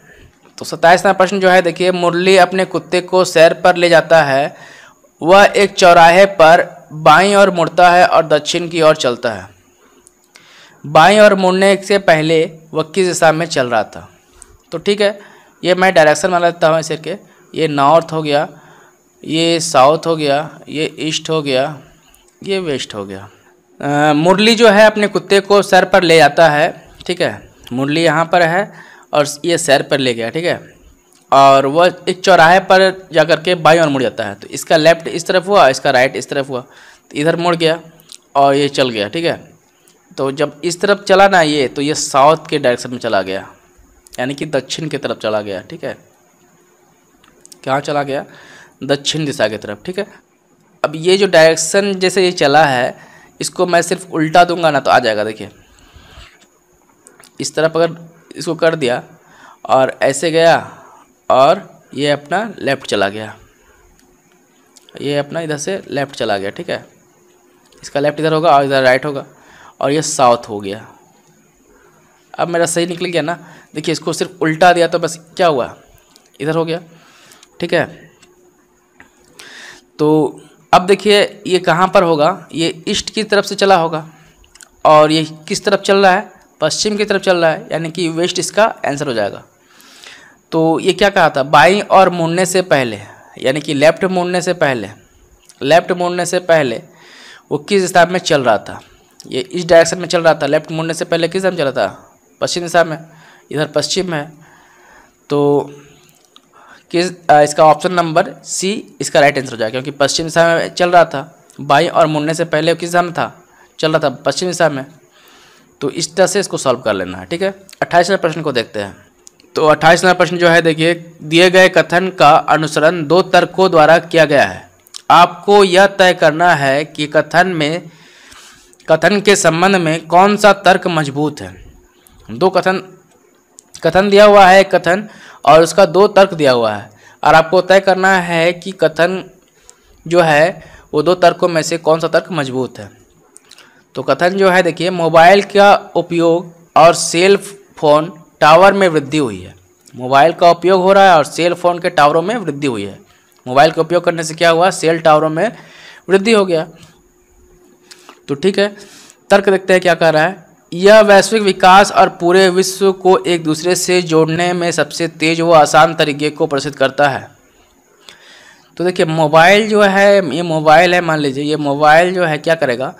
ये वैश्विक विकास और पूरे विश्व को एक दूसरे से जोड़ने में सबसे तेज और आसान तरीके से प्रदर्शित करता है। हाँ भाई, ये नेशनल भी लगता है और इंटरनेशनल का भी खबर लाता है। तो ये पूरे विश्व का और जोड़ने में, मतलब यहाँ पर अगर कुछ भी, अगर वर्ल्ड का टाइप करके अगर कुछ भी खोजूंगा वर्ल्ड में क्या हो रहा है, कहाँ हो रहा है, तो ये मुझे मिल जाएगा। तो यानी कि ये ऑप्शन मुझे लग रहा है सही होना चाहिए। ठीक है, देखते हैं दूसरा नंबर तर्क जो है क्या है। लंबी अवधि में अधिक सिग्नलों का प्रयोग होगा जो पारस्परिकीय प्रणालियों को सामान्य कार्य प्रगति से, यानी कि सामान्य कार्य पद्धति को प्रभावित करेंगे। तो यहाँ पर देखिए, शब्द में ही कहा गया है ये तर्क में होगा। तो ये तो फ्यूचर का बात कर दिया, और ये जो है ये हुई है, ठीक है, ये प्रेजेंट में कहा जा रहा है, ठीक है, मतलब मोबाइल का उपयोग हुआ और सेल टावरों की वृद्धि हुई, ये प्रेजेंट में कहा गया, ये फ्यूचर में कहा जा रहा है, ये तो दोनों का मेल ही नहीं है। और ये कहा गया कि लंबी अवधि में, कथन में कहा गया, ये तर्क में कहा जा रहा है, ये लंबी अवधि में अधिक सिग्नलों का उपयोग होगा जो पारिस्थितिकी प्रणाली में सामान्य कार्य पद्धति को प्रभावित करेंगे। तो ये तो मुझे कथन से कुछ मेल नहीं खाता, यानी तर्क का कोई मजबूती नहीं है, ठीक है। ये फ्यूचर में होने वाला बात मुझे पता नहीं क्या होगा नहीं होगा, और ये लंबे अधिक सिग्नलों का प्रयोग होगा, फ्यूचर में बता रहा है ना, तो इससे कोई निष्कर्ष नहीं निकलता, यानी कि इसमें कोई निहित ही नहीं है ये शब्द, ठीक है ना। ये जो तर्क है सेकंड नंबर तर्क, ये कथन से कोई मेल ही नहीं खा रहा है, तो इसलिए ये गलत हो जाएगा, ठीक है। तो और यह जो है पहला तर्क सही हो जाएगा, क्योंकि देखिए यहाँ वैश्विक विकास और पूरे विश्व को एक दूसरे से जोड़ने में सबसे तेज और आसान तरीके का प्रसिद्ध करता है। सही बात है, मोबाइल फ़ोन जो है क्या करेगा, वैश्विक स्तर पर पूरे विश्व को एक दूसरे से जोड़ने में तेज और आसान तरीके का प्रदर्शन करता है। सही बात है, तो ऑप्शन नंबर 1 इसका राइट आंसर हो जाएगा, यानी कि ऑप्शन नंबर बी में केवल दिया हुआ है केवल तर्क एक मजबूत है, ठीक है, तो ऑप्शन नंबर 20 का राइट आंसर हो जाएगा, ठीक है। 29वां प्रश्न को देखते हैं। 29वां प्रश्न जो है देखिए, नीचे विवरण दिए गए हैं, उनके बाद कुछ निष्कर्ष है।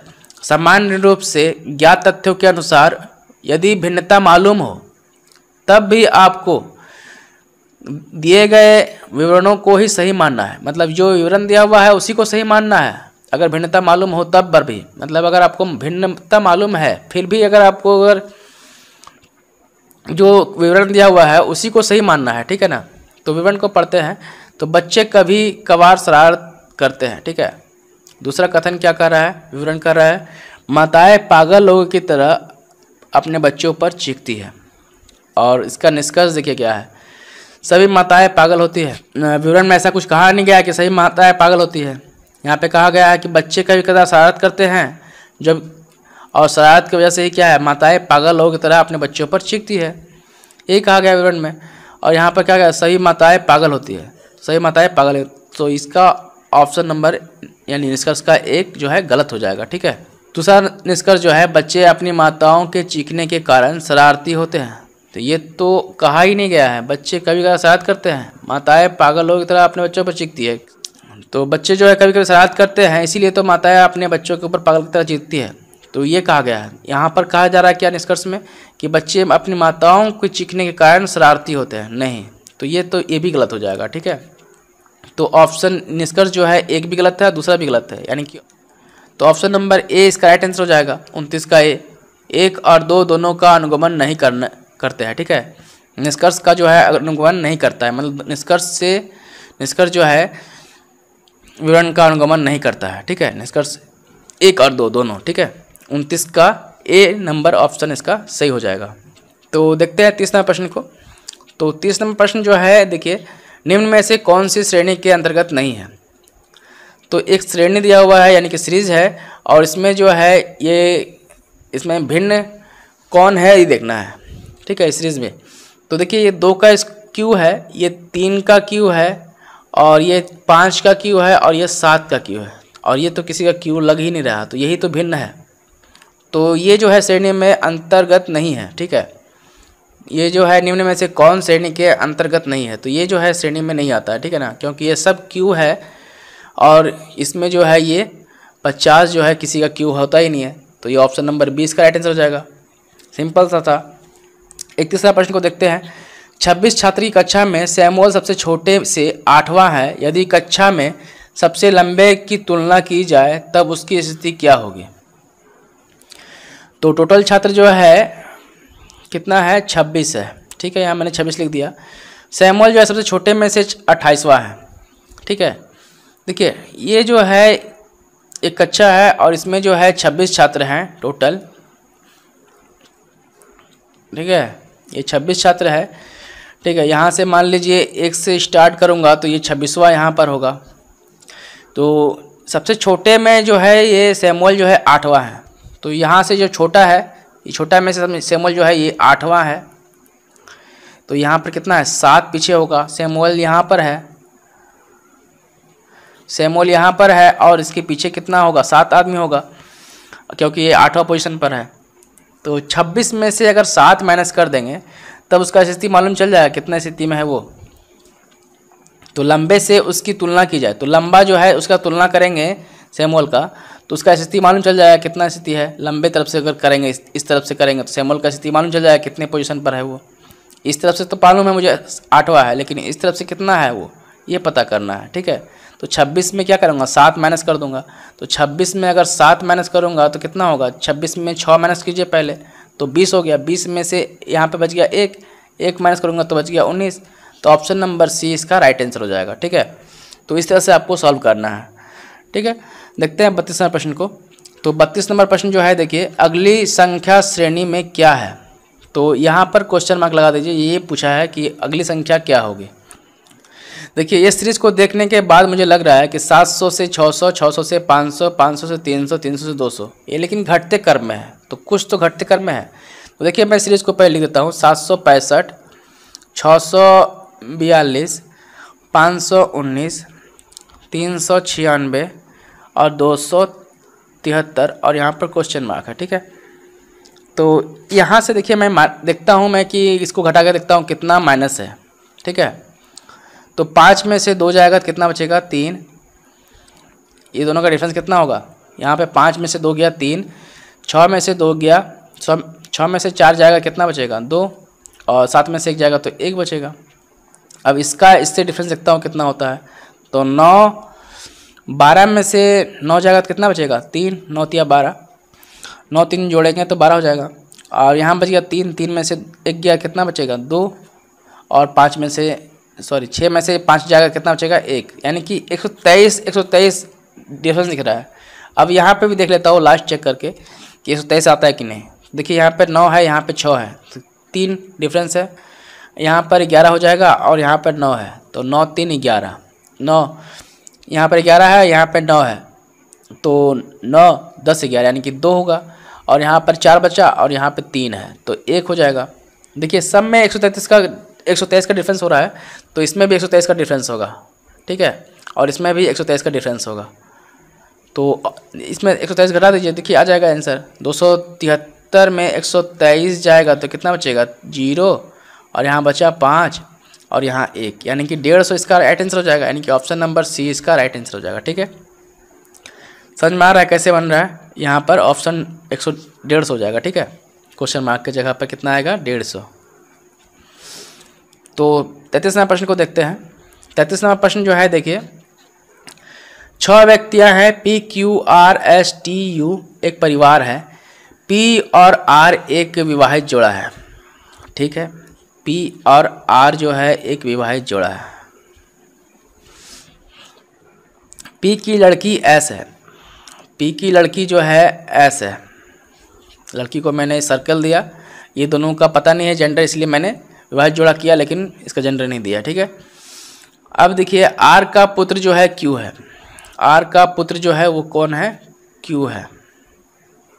ठीक है, लेकिन Q की माता R नहीं है, लेकिन Q की माता ये R नहीं है, तो ये पिता होगा और ये माता होगा। ठीक है, तो मुझे मालूम चल गया जेंडर इन लोग का। R का भाई T है, R का भाई जो है ये कौन है, भाई जो है T है। ठीक है, U जो है S का भाई है, अब S का भाई कौन है U है। तो परिवार में कितने सदस्य पुरुष है, तो मेल के लिए मैंने स्क्वायर लिया था, एक यहाँ पर 2 3 और ये 4 स्क्वायर दिख रहा है, तो यानी कि 4 पुरुष है। ठीक है, मेल के लिए मैं यूज़ करता हूँ हमेशा स्क्वायर और फीमेल के लिए सर्कल। तो मेल कितना है 1 2 3 4, तो ऑप्शन नंबर 20 का राइट आंसर हो जाएगा। ठीक है, तो 34 प्रश्न को देखिए, यदि E और A B की बेटियां हैं, E और A जो है बेटी है B का। ठीक है, B का बेटी है, लेकिन B का जेंडर मालूम नहीं है मुझे, और A का विवाह B से हुआ है, A का विवाह जो है B से हुआ है, तो A का विवाह हो गया B से। तो भी का ई से क्या संबंध है, तो भी का ई से पूछा है ना, तो जहाँ पर से लगा रहेगा ना उससे रिलेशन देखना है उसका। ठीक है ना, से यानी कि ई से भी का संबंध क्या है, तो ई से भी का संबंध क्या होगा, ई भी को क्या कहेगा, जीजा कहेगा। तो जीजा कहाँ है, ऑप्शन नंबर बी में है, तो ऑप्शन नंबर बी इसका राइट आंसर हो जाएगा। ठीक है, देखते हैं 35वां प्रश्न को। तो 35वां प्रश्न जो है देखिए, समस्या आकृति दी गई है, इसमें से कौन सा उत्तर आकृति बनती है इसको देखना है। यानी कि ये सब जो है 1 2 3 4 और ये 5 और ये 6, ठीक है, ये सब मिलना चाहिए उस आकृति में। तो पहले मैं डी से देखता हूँ। ठीक है, तो इस सब को पहले मिटा देता हूँ, नहीं तो कन्फ्यूज़न हो जाएगा। तो देखिए डी से देखते हैं। तो डी में जो है ये आकृति तो दिख ही नहीं रहा, तो ये तो ऐसे छट गया। ठीक है, दिख रहा है क्या कहीं, डी में ये वाला आकृति दिख रहा है कहीं, देखिए कहीं पर इस टाइप का आकृति नहीं बना हुआ दिख रहा है। अगर इसको अगर मिला देते तब बन सकता था। ठीक है, लेकिन यहाँ पर तो मिलाया नहीं है। ठीक है, तो ये डी ऑप्शन छट गया। सी में भी नहीं दिख रहा है वो वाला, ये भी छट गया। तो देखिए उसके बाद देखते हैं बी नंबर को। बी में देखिए ये वाला जो आकृति है, ये वाला आकृति, ये वाला आकृति थोड़ा सा लंबा है। ठीक है, तो ठीक है, थोड़ा सा ये लंबा है और इसका जो है ये चौड़ाई, ये वाला यहाँ से लेकर के यहाँ तक चौड़ाई देखिए कितना छोटा है, और लेकिन इसका यहाँ से लेकर के देखिए यहाँ से इसका चौड़ाई ठीक है, लेकिन ये वाला जो है ये वाला छोटा है और ये वाला बहुत लंबा है। ठीक है ना, तो देखते हैं ये वाला कहाँ मिलता है ये, ठीक ना। और ये वाला तो मिल गया, 2 मिल गया, और एक यहाँ पर इसका 3 मिल रहा है, और गोला भी है। ठीक है, इसको देखते हैं, ए नंबर को देखते हैं। ये वाला परफेक्ट मैच कर रहा है इसके साथ। उसके बाद देखिए ये वाला इसका साथ मैच कर रहा है, सॉरी इसके साथ मैच कर रहा है, क्योंकि ये देखिए यहाँ पे परफेक्ट त्रिभुज है और यही परफेक्ट त्रिभुज है। ठीक है, और ये वाला देखिए यहाँ पर मिल जा रहा है, और ये वाला थोड़ा सा यहाँ पर पतला करके दिया हुआ है। ठीक है, और गोला भी मिल जा रहा है, और ये वाला आकृति भी सेम लग रहा है मुझे। ठीक है, तो ऑप्शन नंबर ए इसका राइट हो जाएगा। और ये वाला देखिए ये आकृति और ये आकृति में कितना डिफरेंस लग रहा है ना, और ये वाला आकृति और ये वाला आकृति में देखिए कितना डिफरेंस लग रहा है, तो ये वाला तो ऐसे छट गया। तो ऑप्शन नंबर ए इसका हो जाएगा, यानी कि ऑप्शन नंबर ए कहाँ है, बी में है, तो ऑप्शन नंबर बी इसका राइट आंसर हो जाएगा। ठीक है, तो समस्या आकृति के अनुसार जो है बी इसका राइट आंसर हो जाएगा, यानी कि ए सही हो रहा है। तो ठीक है, 36वां प्रश्न को देखते हैं। तो 36वां प्रश्न जो है देखिए, यहाँ पर निखिल पार्क में एक लड़के से मिलता है। लड़का निखिल की पहचान अपने पिता के छोटे भाई के रूप में कराता है। तो वो निखिल लड़के का कौन है। तो निखिल जो है पार्क में एक लड़के से मिलता है, तो निखिल यहाँ पर है, ये पार्क गया और यहाँ पर एक लड़का था बॉय, इससे मिला, और लड़का निखिल की पहचान, तो लड़का जो है निखिल का पहचान जो है अपने पिता के छोटे भाई के रूप में कराता है। तो इसका पिता का छोटा भाई कौन लगेगा, इसका चाचा लगेगा लड़का का। तो निखिल जो है लड़के का कौन है, तो निखिल जो है लड़के का कौन है, चाचा है। तो ऑप्शन नंबर सी इसका राइट आंसर हो जाएगा। ठीक है, क्योंकि निखिल जो है निखिल का भाई ये है, इसका फादर, और इसका बेटा है ये, इसलिए इसका चाचा लगेगा। ठीक है, तो ऑप्शन नंबर सी इसका राइट आंसर हो जाएगा। इसको तो ऐसे ही पढ़ते साथ मार देना चाहिए था, लेकिन मैंने आपको समझाने के लिए इस टाइप से डायग्राम बनाया, तो समझ में आया कैसे करना है। देखिए यहाँ पर बॉय था और इसका पिता का भाई निखिल है। ठीक है, इसका फादर का भाई निखिल है, इसका पिता का भाई जो है निखिल है, और निखिल लड़के का कौन लगेगा, तो निखिल जो है लड़के का कौन लगेगा, चाचा लगेगा। तो इस तरह से आपको सॉल्व करना था। ठीक है, 37वां प्रश्न को देखते हैं। तो 37वां प्रश्न जो है देखिए, चिन्हों के सही सेट का चयन करें। ठीक है, तो यहाँ पर मुझे चिन्ह लगाना है ये सब में से। ठीक है, कोई भी चिन्ह ये 4 ऑप्शन से उठा करके उसको वहाँ पर पुट कर देना है डायरेक्ट, और मुझे आंसर लाना है कितना, 26। ठीक है, तो देखिए इस टाइप का जो भी सवाल होता है ना, तो यहाँ पर अगर कम रहेगा तो मैं डिवाइड लूँगा, अगर ज़्यादा बड़ा संख्या रहा यानी कि 365 रहता और यही संख्या रहता, तो मैं गुना को पहले इंडिकेट गुना से स्टार्ट करता। ठीक है, तो गुना को देखता है, गुना लगा के देखता है पहले कहाँ गुना होने वाला है। तो मैं भागा लगा के देखता हूँ। अगर मैं भागा यहाँ पर लगाऊंगा तो 4 से 16 कटेगा। तो देखिए बीच में भागा खोजते हैं। तो भागा देखिए, भागा का यहाँ पर साइन है।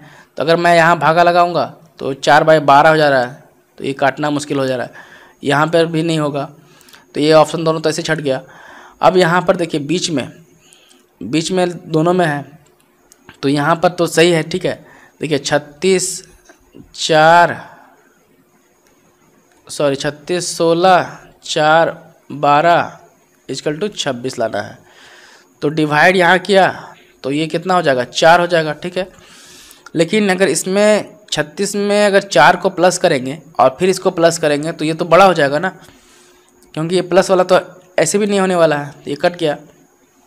और ये वाला देखिए ऐसे भी नहीं होगा, क्योंकि देखिए यहाँ अगर 12 भागा करूँगा तो 4/12 बी को लिया मैंने, ठीक है, बी को ले रहा हूँ। 4/12 माइनस 16 प्लस 34, ये 26 आएगा क्या? नहीं आएगा कभी, क्योंकि पहले ये प्लस होगा, ये दोनों प्लस होगा, सॉरी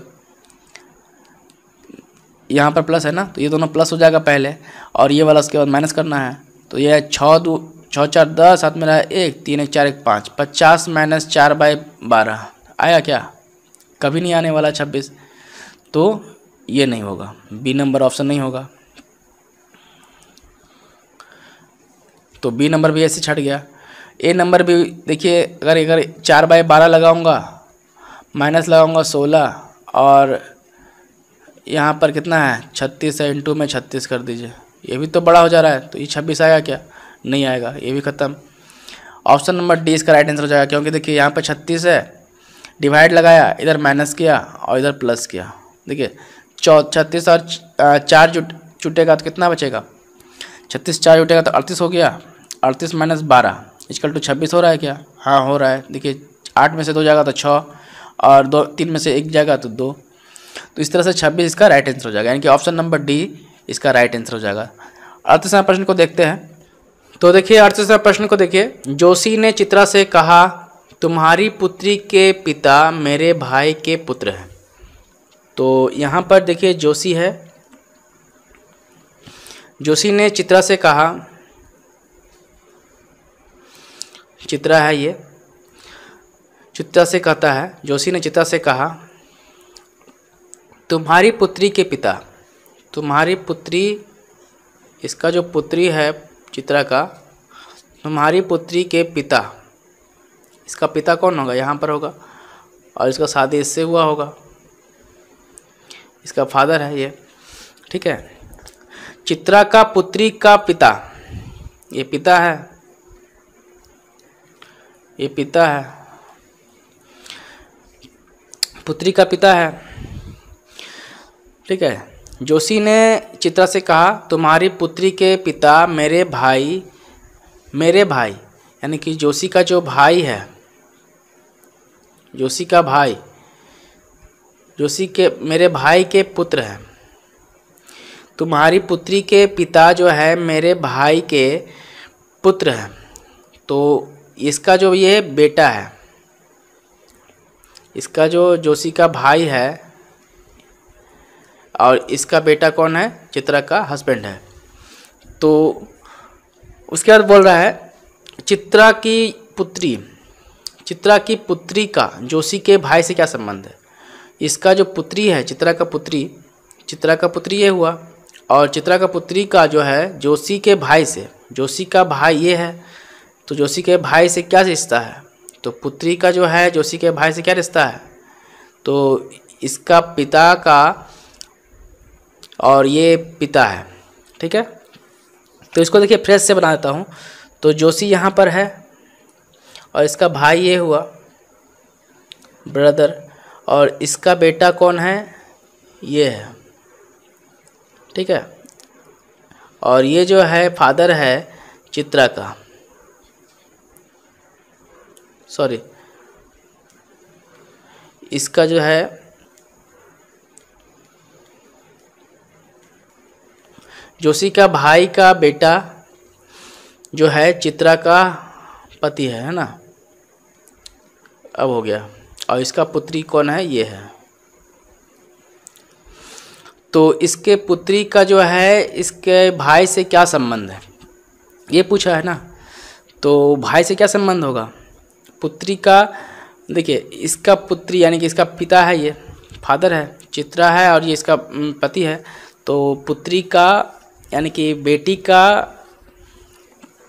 अपने पापा का, बेटी जो है ये अपने इसके पापा का पापा कौन लगेगा, दादा लगेगा। लड़की का पापा का पापा कौन लगेगा, दादा लगता है। तो ऑप्शन नंबर सी इसका राइट आंसर हो जाएगा, ठीक है ना, क्योंकि इसका बेटा ये है और इसका बेटी ये है, ठीक है। तो एक तरह से पोती होगा इसका, लेकिन ये पूछ रहा है क्या, इसके भाई से क्या संबंध है, पुत्री का जोशी के भाई से क्या संबंध है। तो भाई से क्या संबंध है, दादा का संबंध है। तो ऑप्शन नंबर सी इसका राइट आंसर हो जाएगा, ठीक है। देखते हैं 39वां प्रश्न को। 39वां प्रश्न जो है, देखिए नीचे विवरण दिए गए हैं, उनके बाद कुछ निष्कर्ष है। नीचे दिए गए सवालों के जवाब देने के लिए उन्हें पढ़ें, ठीक है। विवरण को पढ़ना है पहले।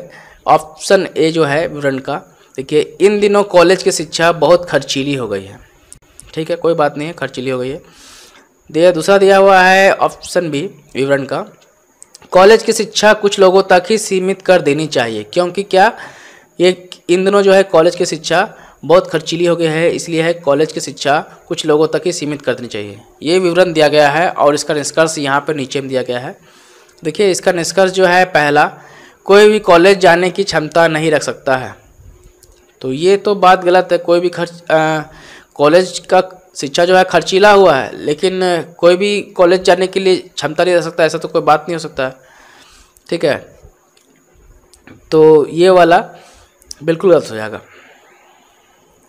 ठीक है।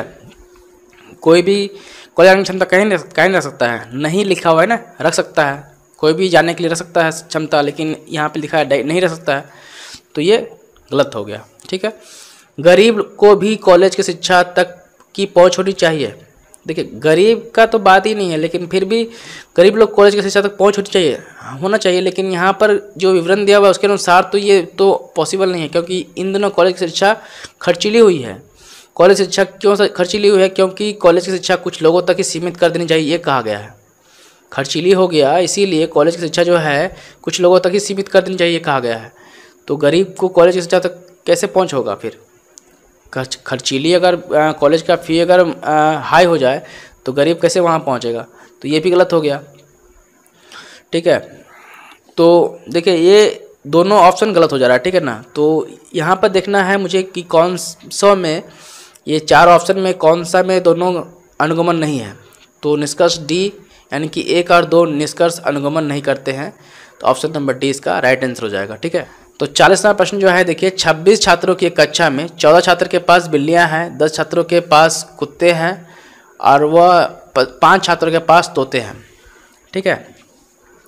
यदि 4 छात्रों के पास बिल्ली और कुत्ते दोनों हैं तथा 1 छात्र के पास कुत्ता व तोता दोनों हैं तथा 3 के पास तोता व बिल्लियां दोनों हैं तथा ऐसा कोई भी नहीं है जिसके पास ये तीनों हो, मतलब ऐसा कोई भी नहीं है जिसके पास ये तीनों है, मतलब तीनों जो है, मतलब बिल्ली, कुत्ता और तोता, ये तीनों किसी के पास नहीं है ऐसा, ठीक है। तब ऐसे कितने हैं जिसके पास कुछ भी नहीं है, ठीक है। तो ऐसा खोजना है मुझे जिसके पास कुछ भी नहीं है, ठीक है ना। तो टोटल स्टूडेंट कितना है कक्षा में, 26 है, यहाँ पर लिख दिया मैंने 26 स्टूडेंट है टोटल। अब देखिए यहाँ पर दिया हुआ है 14 छात्र के पास क्या है, बिल्ली है। तो 14 छात्र, मैंने इसको वेन डायग्राम से बना रहा हूँ, आप लोग भी इसको वेन डायग्राम से ही बनाइएगा, तब आसान से बन जाएगा, ठीक है। तो ये है बिल्ली, ठीक है, ये है कुत्ता और ये है तोता, ये वाला, ठीक है। तो 4 छात्रों के पास क्या है, बिल्लियाँ हैं, तो 14 लिख दिया। 10 छात्रों के पास क्या है, कुत्ते हैं, लिख दिया। उसके बाद 5 छात्रों के पास क्या है, तोता है, तो 5 छात्रों के पास तोता है, लिख दिया, ठीक है। उसके बाद बोला यदि 4 छात्रों के पास बिल्ली और कुत्ते दोनों हैं, तो बिल्ली और कुत्ता बिल्ली और कुत्ता कहाँ पे मिल रहा है, ये वाला थी मैं डायग्राम में, तो 4 यहाँ पे हो जाएगा, ठीक है। तथा एक छात्र के पास कुत्ता व तोता है, तो कुत्ता और ये तोता, तो एक छात्र यहाँ पे हो जाएगा। उसके बाद देखिए ये वाला हो गया, तथा 3 के पास तोता और बिल्ली दोनों हैं, और तोता 3 के पास क्या है, तोता और बिल्ली, तो बिल्ली और तोता जो है ये वाला हो जा रहा है, तो ये वाला 3 हो जाएगा यहाँ पर। और ऐसा कोई भी नहीं है जिसके पास ये तीनों हो, यानी कि ये वाला जो है ये तीनों के लिए है, ठीक है। ये बिल्ली भी आ रहा है इसमें, ये कुत्ता भी आ रहा है और ये तोता भी आ रहा है, तो ये वाला ऑप्शन में कोई नहीं है, ठीक है, इसको छाड़ देते हैं। अब देखिए इसको कैसे सॉल्व करना है। यहाँ पर मैं लिखता हूँ टोटल स्टूडेंट कितना है 26, इससे माइनस करना है, पहले मैं बड़ा ब्रैकेट लिया। अब देखिए 14 ये जो है बिल्ली वाला है और इसमें से 4 माइनस किया, ठीक है। उसके बाद देखिए प्लस करता हूँ, उसके बाद 10 है, सॉरी कुत्ता वाला 10 था ना, कुत्ता का 10 था, तो कुत्ता वाला 10 है। उसके बाद इसमें से 1 माइनस करता हूँ क्योंकि कुत्ता में 1 आ गया है, फिर प्लस करता हूँ, ठीक है। उसके बाद देखिए 5 जो है तोता है, तोता में जो है 3 बिल्लियाँ हैं, इसको माइनस कर देता हूँ और ब्रैकेट बंद कर देता हूँ, ठीक है। इसको सॉल्व कर लेता हूँ, आ जाएगा आंसर, ठीक है। ये इक्वेशन मैंने बना दिया। अब देखिए 26 माइनस 14 में से 4 गया, कितना बचेगा 10, ये ब्रैकेट रहने दीजिए, फिर प्लस 10 में से 1 गया 9, प्लस 5 में से 3 गया 2, ठीक है। 26 माइनस कितना हो गया 10 9 19 20 21, यानी 21 माइनस करना है, यानी 21 माइनस करना है। देखिए 26 में 21 जाएगा, कितना बचेगा 5, तो 5 के पास जो है कुछ भी नहीं है, ठीक है। ये वाला जो है जिसके ऐसा कोई नहीं है जिसके पास कोई नहीं है, यानी कि ठीक है, तो 5 ऐसा स्टूडेंट है 26 में जिसके पास कुछ भी नहीं है, मतलब ठीक है। ये ना ही बिल्ली है, ना ही तोता है, ना ही बिल्ली है, ना ही कुत्ता है, ना ही तोता है, 5 स्टूडेंट के पास, यानी कि ऑप्शन नंबर सी इसका राइट आंसर हो जाएगा, ठीक है। 41वां प्रश्न को देखते हैं। 41वां प्रश्न जो है देखिए, आरआरबी एनटीपीसी स्टेज 1 के 28/3/2016 के शिफ्ट 3 को देखेंगे, और इसका जो पहला प्रश्न है 41 नंबर है, ठीक है। यदि हाइट को 1440 लिखा जाए तो वाइड का कोड क्या होगा, ये डिसाइड करना है। तो इस टाइप का जो प्रश्न होता है ना, तो इसमें जो है इसका खुद का वैल्यू प्लस माइनस गुना भाग जोड़ करके देखना पड़ता है, ठीक है। तो इसमें देखते हैं एच का कोड क्या है, तो एच का कोड कितना है 8, तो यहाँ पर लिख दिया मैंने 8 एच के लिए। आई का कोड कितना है, उसी के बगल में है 9, ठीक है। डी का कोड मुझे पता है 4 और इसका कोड पता है मुझे 5। देखिए 8 9 5 4 5 को जोड़ूंगा तो अगर 1440 आता है क्या, नहीं आता है, तो ये करने से भी नहीं आएगा, लेकिन इसको गुना करने से शायद आ सकता है, ठीक है। इसको देखते हैं गुना करके, तो 8 9 और 4 और 5 आता है क्या, 4 5 20 20 9 इंटू 8, ठीक है। 8 9 72 72 इंटू 20 आ रहा है क्या, 72 दूना 144 होता है और 0 आ गया, ठीक है। यानी कि इसको गुना करने से 1440 आ जा रहा है, ठीक है। तो वाइड का भी इसी तरह से आना चाहिए, ठीक है। तो डब्ल्यू का कोड क्या है 23, तो इसका कोड लिख दे रहा हूँ बगल में यहीं पर 23। आई का मैंने निकाला था पहले भी 9, इसका 4 पता था, इसका 5 पता था, यानी कि 4 5 20 20 नमा 180, देखिए 20 नमा 180 होगा ना, 9 दूनी 18 100, ठीक है। और यहाँ पर 23, और इसको 23 से डायरेक्ट गुना कर देना है, जो आएगा आंसर हो जाएगा।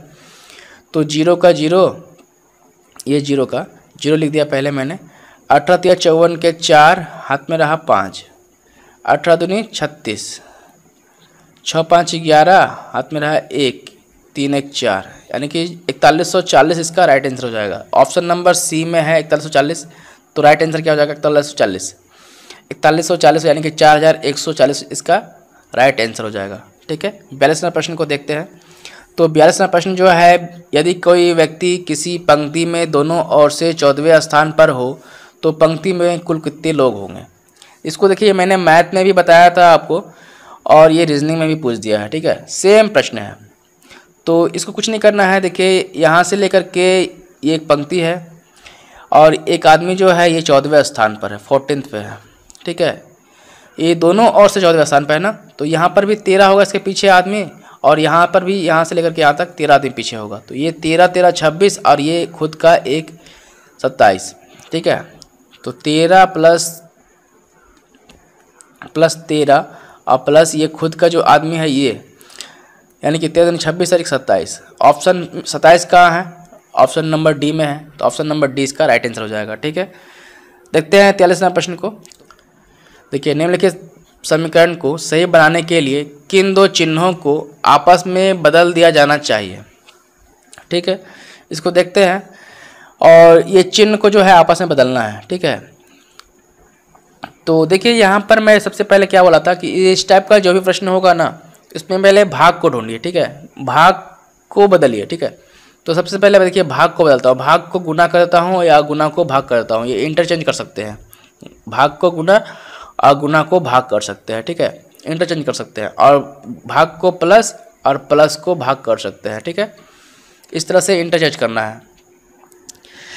तो देखिए, 3 2 6 4 5 और यहाँ 10, तो भाग जो है भाग को प्लस करना है, तो यहाँ भाग था, इसको प्लस कर दिया और प्लस को भाग कर दिया, और यहाँ गुना रहने दीजिए और ये माइनस है, ठीक है।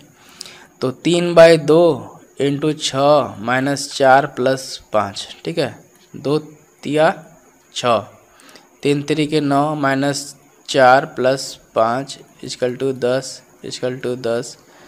देखिए, 9 5 14, 14 माइनस 4 इक्वल टू 10 आएगा, आ रहा है। तो राइट आंसर क्या हो जाएगा? Option number D. तो 44वां प्रश्न जो है, देखिए, एक निश्चित कोड भाषा में पोर्ट को इतना लिखा जाता है और MUCE को ये लिखा गया है, तो कंप्यूटर को क्या लिखेंगे? तो कंप्यूटर का कोड मुझे डिसाइड करना है कि क्या होगा। देखिए, ये जो P का कोड दिया हुआ है 2, O का कोड 4, इस तरह से जो भी कोड दिया हुआ है उसका लिख देना है डायरेक्ट, ठीक ना, उसी का कोड उसमें बैठा देना है। तो कंप्यूटर का कोड क्या हो जाएगा? तो CO का कोड देखिए क्या है, तो C यहाँ पर भी है, और C का कोड क्या है? 3, तो 3 तो कन्फर्म है, तो 3 आ गया। और उसके बाद O का कोड क्या है? O का कोड 4 दिया हुआ है, तो 4 भी आएगा, तो 3 4 और यहाँ 3 4, ठीक है। तो ये दोनों तो छड़ गया डायरेक्ट ऐसे ही। अब देखिए, यहाँ भी 5 है, ये वाला देखेंगे और ये वाला देखेंगे, ठीक है, यहाँ पे चेंज हो रहा है। तो M का देखिए, M का देखेंगे तो मालूम चल जाएगा अपने आप। M का कितना है? 6 है, तो 6 हो जाएगा, यानी कि ये वाला कट गया, तो ऑप्शन नंबर ए इसका राइट आंसर हो जाएगा, ठीक है। तो इस तरह से आपको डिसाइड करना है, ठीक है। तो COMPUTER, तो C का मैंने डिसाइड किया 3, इसका 4 और इसका 6, तो ये 4 3 6 किसी में है? देखिए, इसी में है, ऑप्शन नंबर ए में है, तो ऑप्शन नंबर ए इसका राइट आंसर हो जाएगा, ठीक है। इस तरह से आपको डिसाइड करके देखना है कि कौन सा कोड कहाँ बैठाएंगे और कहाँ से चेंज हो रहा है। जहाँ जहाँ आपका देखिए सिमिलर है, देखिए 34 सिमिलर था और यहाँ पे चेंज हो रहा था, यहीं पे मिलाऊंगा मैं।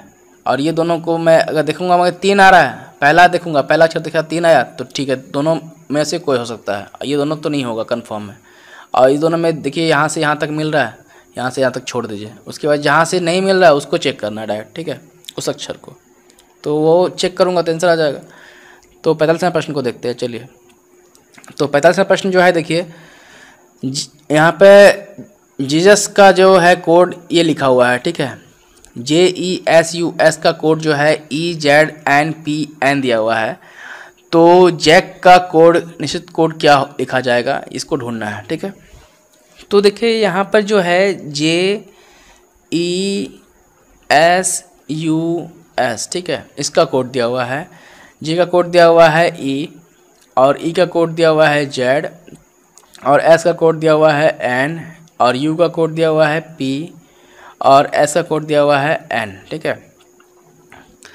तो J से E, ठीक है, तो देखिए E यहाँ पर है और J यहाँ पर है, ठीक है। तो J से E गए तो कितना बैक गए? 2 2 4 डिजिट माइनस जाऊँगा तो E मिल जा रहा है, तो माइनस का 4, ठीक है। उसके बाद E से Z, E यहाँ पर है और Z यहाँ पर है, तो यहाँ भी 4 डिजिट जा रहा हूँ, तो यहाँ पर Z मिल जा रहा है, तो माइनस का 4। S से N, S यहाँ पर है और N यहाँ पर है, तो यहाँ पर भी देखिए 4 डिजिट जा रहा है पीछे, तो -4। इस तरह से देखिए 3 मिल गया तो ये सारा में वही मिलेगा, ठीक है, -4। तो अब मुझे क्या करना है, इस जैक में भी -4 खोजना है, ठीक है। तो जैक में यहाँ पे लिखा JAC के, तो जैक के लिए देखिए J के लिए E दिया था तो E लिख दिया पहले, A का पहले चलिए A का पहले 4, तो 2 2 4 भी हो जाएगा, A का भी हो जाएगा। तो E और भी देखिए कहाँ पर है, तो E भी इसमें भी है और इसमें भी है, ठीक है। तो ये दोनों तो ऐसे छट गया, ठीक है। अब देखिए C का, C में चेंज हो जाएगा तो हो जाएगा। C के बाद देखिए, तो C यहाँ पर है और C के बाद 4 देखना है, 2 यहाँ पर हुआ 2 यहाँ पर हुआ, तो X हो जाएगा, ठीक है। तो C के बाद 4 अगर मैं आऊँगा तो ये चारों क्रॉस करूँगा, बैक जाऊँगा तो -4 में जाऊँगा तो X हो जाएगा। तो X किस में है, तो X B में है, तो ऑप्शन नंबर 20 इसका राइट आंसर हो जाएगा और D ख़त्म हो जाएगा, ठीक है, क्योंकि यहाँ पर W है।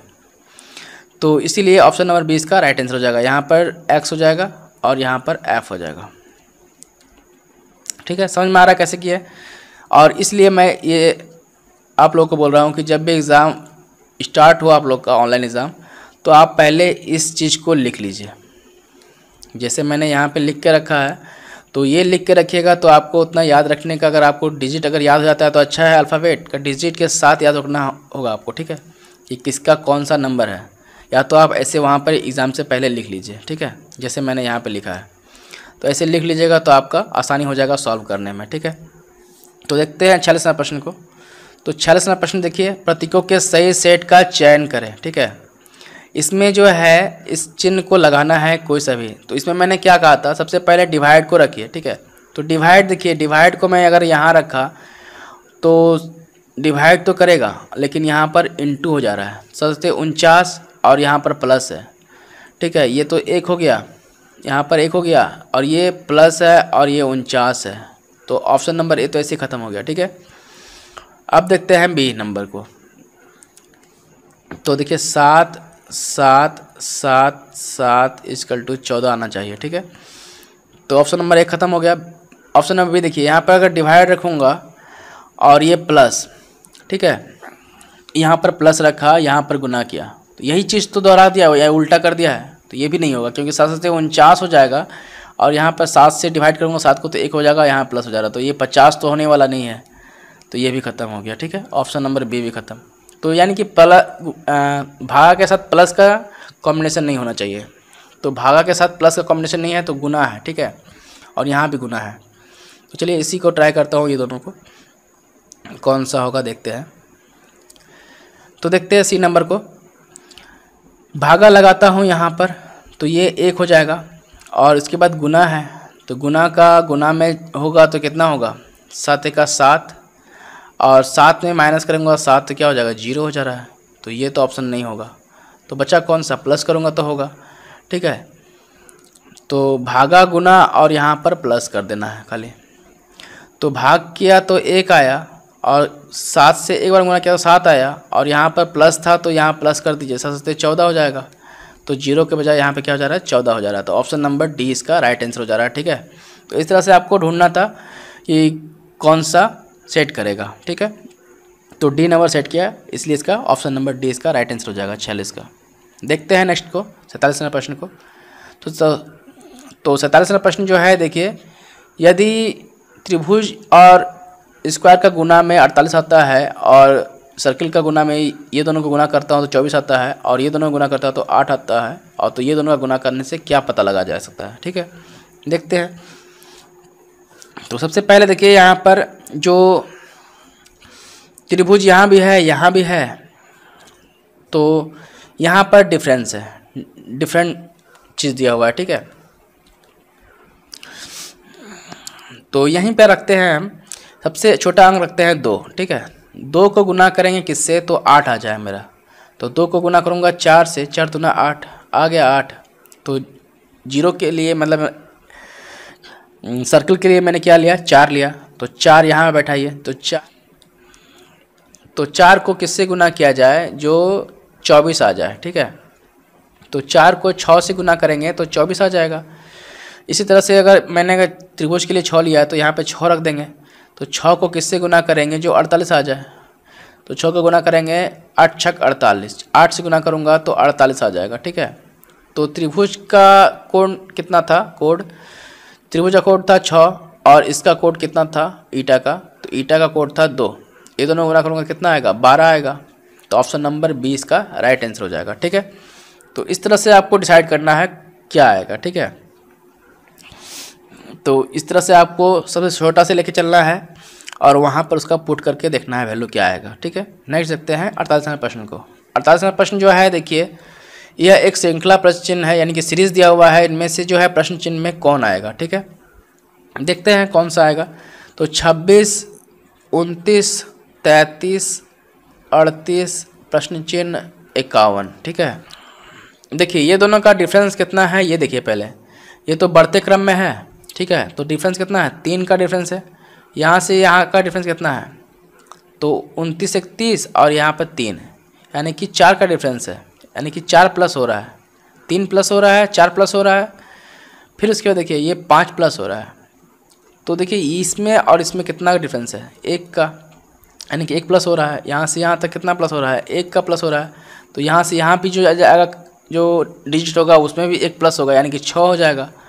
तो इसमें अगर 6 ऐड करेंगे, 38 में 6 ऐड करेंगे तो 8 6 14, हाथ में रहा 1 44, यानी कि 44 हो जाएगा। तो 44 में अगर 7 ऐड करेंगे तो 51 आ रहा है क्या, हाँ 51 आ रहा है।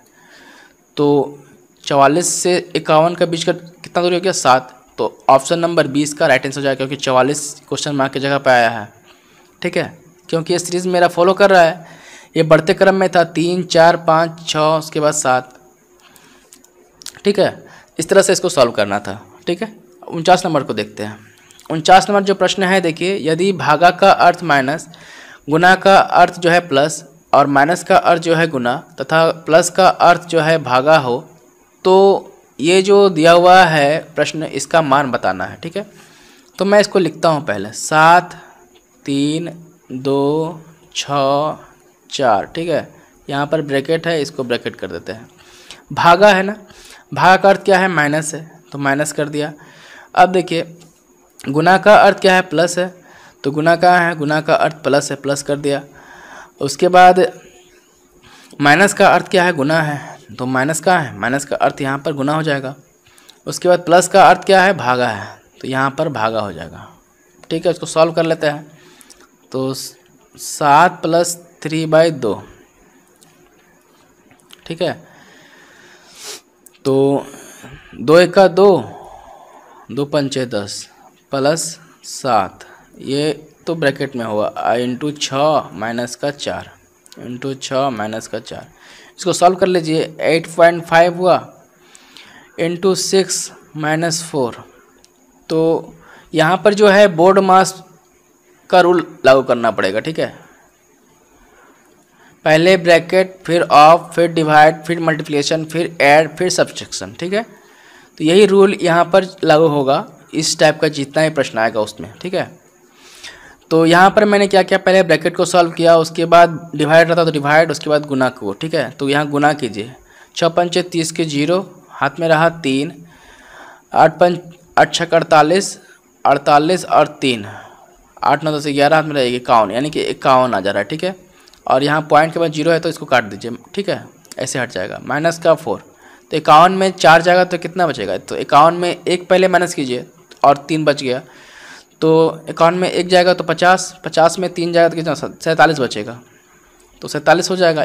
50 में 3 अगर जाएगा तो कितना बचेगा, 47 बचेगा। तो ऑप्शन नंबर सी इसका राइट आंसर हो जाएगा। ठीक है, 49 का option number C right answer हो जाएगा। ठीक है, समझ में आ रहा है कैसे बन रहा है। 50 नंबर को देखते हैं।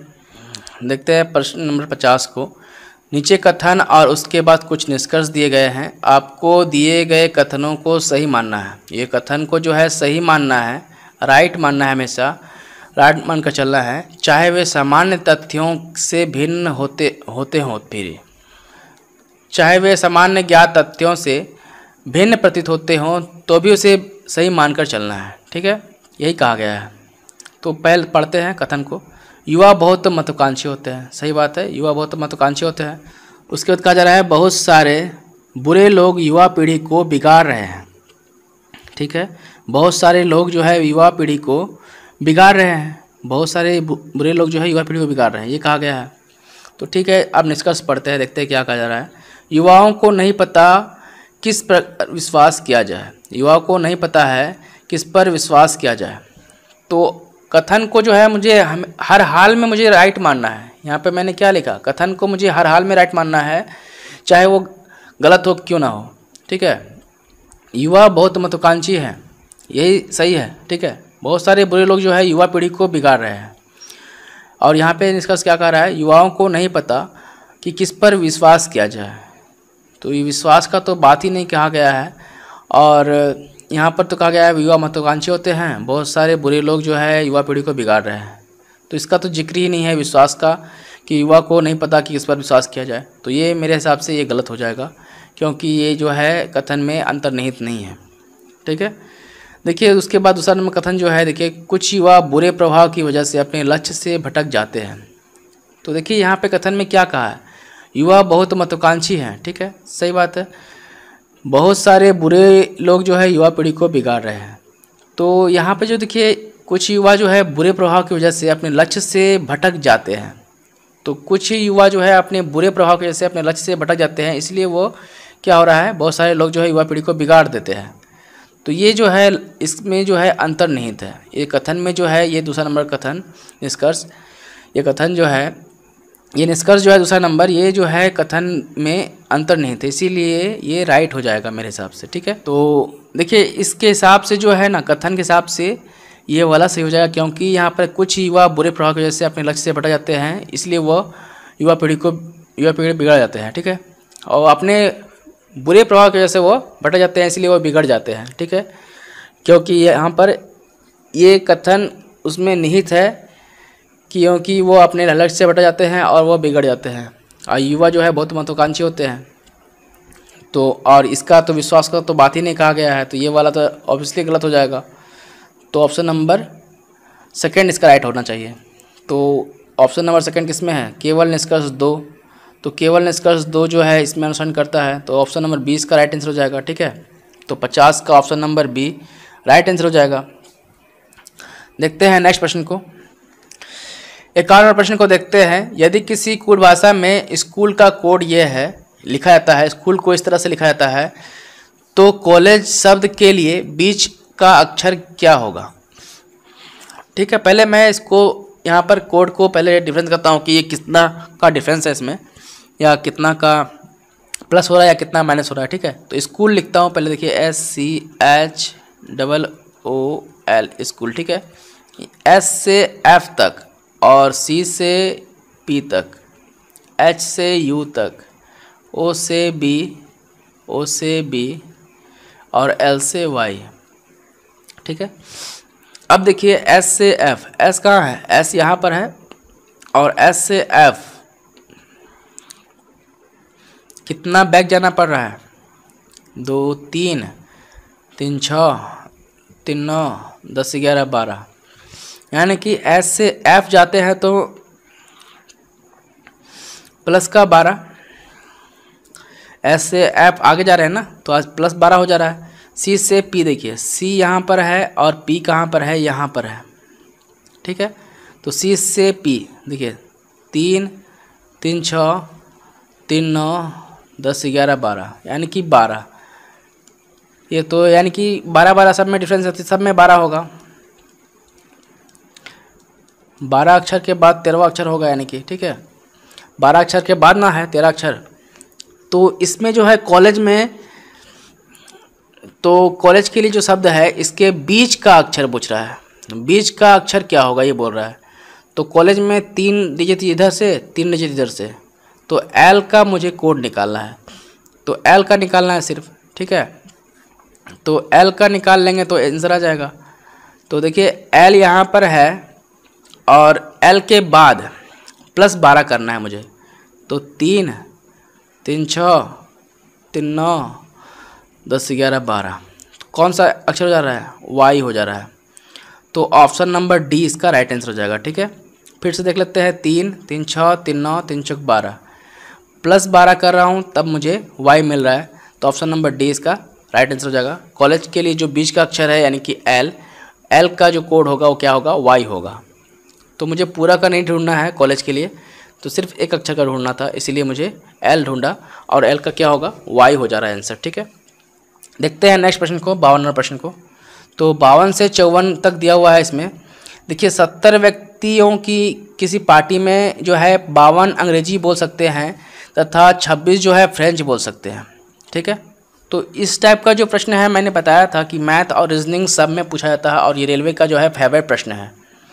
ठीक है, तो इस टाइप का जो प्रश्न है आपको करके जाना है ताकि आपको 2 से 3 नंबर जो है आपको मिल जाए। ठीक है, तो देखते हैं इसको। तो टोटल स्टूडेंट कितना है, टोटल स्टूडेंट जो है मेरा 70 है। मैं इसे वेन डायग्राम से बनाऊंगा। तो देखिए वेन डायग्राम से बनाया और इसको मैं इंग्लिश लिख दिया और इसको मैं फ्रेंच कर दिया। ठीक है, ठीक है, इंग्लिश कर दिया इसको। इंग्लिश कितना बोलता है 52 और फ्रेंच बोलता है 26। ठीक है, और टोटल मेरा कितना है 70 है। तो ये दोनों को जोड़ने के बाद कितना आ रहा है, 6 2 8 और 5 2 7 78 आ रहा है। लेकिन मेरा स्टूडेंट तो कितना है, 70 ही है, तो 70 से माइनस कर दीजिए। 70 माइनस करेंगे तो 8 क्या है, तो 8 जो है ऐसा व्यक्ति है जो दोनों बोल सकता है, यानी कि बोथ लैंग्वेज बोलता है। 8 जो ऐसा स्टूडेंट है जो क्या है कि बोथ लैंग्वेज बोलता है, और बोथ लैंग्वेज जो है ये वाला है कैटेगरी का, तो यहाँ पर आ जाएगा 8। ठीक है, अब देखते हैं 52 प्रश्न को। तो कितने व्यक्ति जो है सिर्फ फ्रेंच बोल सकते हैं, तो फ्रेंच ये वाला है, तो फ्रेंच में कितना है, फ्रेंच बोल सकता है 26 है। तो 26 में अगर 8 जगह तो कितना बचेगा, तो 26 में पहले 6 माइनस कर दीजिए और उसके बाद 2 माइनस कर दीजिए। तो 6 प्लस 2 8 होता है ना, तो इसलिए मैं बोल रहा हूँ पहले 6 माइनस कर दीजिए तो 20 हो जाएगा। 20 में 2 माइनस करेंगे तो कितना हो जाएगा, 18। तो 18 इसका राइट आंसर हो जाएगा। तो ऑप्शन नंबर सी इसका राइट आंसर हो जाएगा। ठीक है, 52 का सी। 53 नंबर प्रश्न देखिए, कितने व्यक्ति जो है सिर्फ अंग्रेजी बोल सकते हैं। तो इसी तरह से इंग्लिश का भी निकाल लूँगा। इंग्लिश बोलने वाले कितने हैं, 52। 52 में से 8 जाएगा तो कितना बचेगा, इसमें से पहले 2 माइनस कर दीजिए, 2 जाएगा तो 50 बच गया। 50 में 6 जाएगा तो कितना बचेगा, 50 में 6 जाएगा तो 44 बचेगा। तो ऑप्शन नंबर ए इसका राइट आंसर हो जाएगा। 54 नंबर प्रश्न को देखिए, कितने व्यक्ति जो है अंग्रेजी और फ्रेंच दोनों बोल सकते हैं। तो मैंने पहले ही निकाला था कि बोथ लैंग्वेज बोलने वाले कितने हैं, 8 हैं। तो ऑप्शन नंबर ए इसका राइट आंसर हो जाएगा। ठीक है, फ्रेंच और इंग्लिश दोनों बोलने वाले जो है कितने व्यक्ति हैं, 8 हैं। इस तरह से आपका 54 तक सॉल्व हो गया। देखिए 55 नंबर प्रश्न को देखते हैं। देखिए 55 से 57 नंबर प्रश्न को देखते हैं। यहाँ पर निम्नलिखित जानकारियों का अध्ययन करें और नीचे दिए गए प्रश्नों का उत्तर दीजिए। ठीक है, जो है ब्लड रिलेशन का प्रश्न है। देखिए इसको सॉल्व करते हैं, पहले इसको सॉल्व कर लिया जाए। ये 2 पंक्ति दिया हुआ है, उसके पढ़ करके इसको बना लेते हैं, उसके बाद इसको सॉल्व करेंगे तीनों को। ठीक है, तो पी जो है ए का पिता है, तो पी जो है पिता है ए का। ठीक है, जिसका बेटा एस है। यहाँ पर जो जिसका है इसका मतलब है जिसका जो है यहाँ पर ए के लिए आया है, जिसका जो है यहाँ पर दूसरे वाले के लिए आता है। ठीक है, तो यानी कि ए के लिए आया है, तो ए जो है जिसका बेटा एस है, जिसका बेटा एस है यानी कि ए का बेटा एस है। ठीक है, देखिए सेकेंड लाइन जो है एल जो है के की माँ है, तो एल लिख दिया यहाँ पर। एल जो है के की माँ है। ठीक है, के का माँ है यानी कि ये एक फीमेल पर्सन है। ठीक है, और उसके बाद जो है जो एस की बहन है। ठीक है, तो जो शब्द है ये जो प्रयुक्त हुआ है ये दूसरे वाले के लिए आया है, यानी कि के लिए आया है। ठीक है, तो के जो है बहन है एस का, तो ये जो है भाई बहन है दोनों, तो ये जो है हस्बैंड वाइफ होना चाहिए। ठीक है, ये दोनों भाई, ये भाई है और ये बहन है।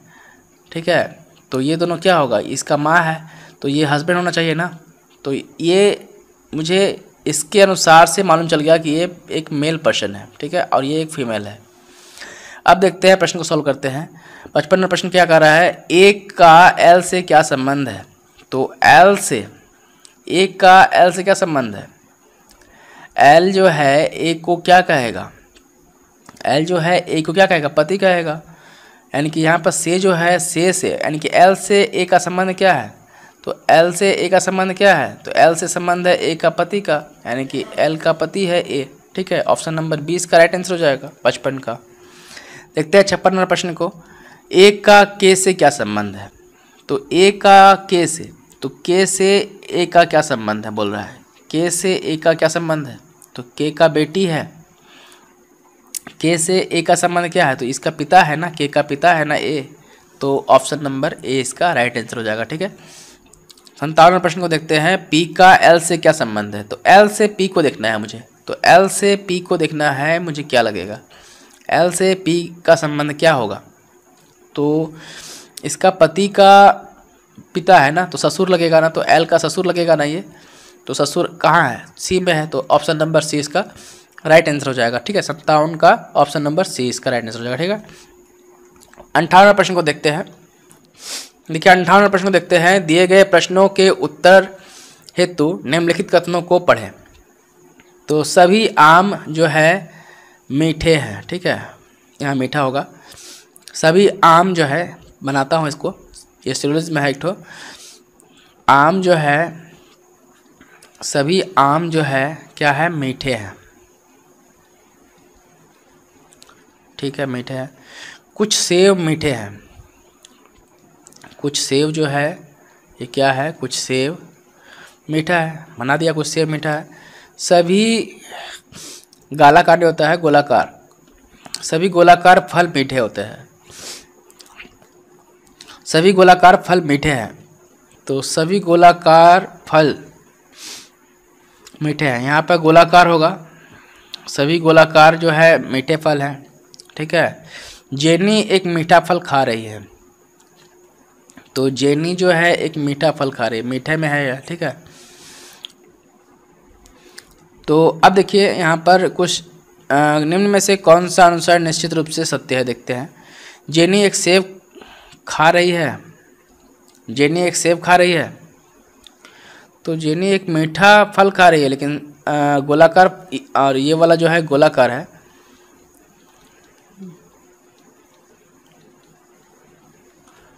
गोलाकार फल है। जेनी एक सेब खा रही है, तो जेनी मीठा फल खा रही है, लेकिन सेब थोड़ी नहीं खा रही है, तो ये वाला गलत हो जाएगा। ठीक है, जेनी को नींबू पसंद नहीं है, तो यहाँ नींबू का तो जिक्र ही नहीं किया गया है। आम, मीठा फल और सेब और गोलाकार फल है। ठीक है, तो ये नहीं होगा, तो जेनी नींबू को पसंद नहीं करती, ये वाला गलत हो गया।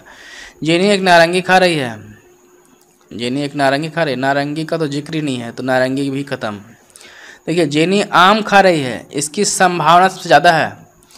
हाँ, ये वाला बात सही हो सकता है। तो देखिए आम अगर यहाँ होगा, ठीक है, उसके बाद टोटल जो है मीठा फल है, उसके बाद इसी में कुछ गोलाकार है और इसी में कुछ, ये जो है जेनी जो है क्या कर रहा है, जेनी यहाँ पे लिखा है ना, जेनी, जेनी एक मीठा फल खा रही है बोल रहा है, तो जेनी एक मीठा फल खा रही है, तो हो सकता है आम खा सकता है, इसका संभावना सबसे ज़्यादा है, क्योंकि यहाँ पर गोलाकार को अलग दर्शाया गया है और यहाँ पर सेब है और ये गोलाकार है, तो हो सकता है कि वो आम का खाने का संभावना उसका सबसे ज़्यादा है। ठीक है, क्योंकि जेनी अगर यहाँ पर है तो आम खा रही होगी। ठीक है, तो ये वाला पॉसिबिलिटी के केस में आ सकता है, तो ऑप्शन नंबर डी इसका राइट आंसर हो सकता है। ठीक है, तो ये पॉसिबिलिटी वाला केस है, इसीलिए इसमें ये आएगा। ठीक है, तो नेक्स्ट प्रश्न को देख लेते हैं। तो नेक्स्ट प्रश्न जो है 59 नंबर, देखिए, इनमें से विषम को चुनिए। ठीक है, तो देखिए इसको सॉल्व करने से पहले आपको इस सब के बारे में जानकारी होना चाहिए। ये सब जो है GMT, UTC, EDT, BMI, ये सब का फुल फॉर्म क्या होता है। तो GMT का फुल फॉर्म होता है, देखिए, ग्रीन विच मेन टाइम। ठीक है, GMT का मतलब हुआ। उसके बाद UTC का मतलब होता है, देखिए, यूनिवर्सल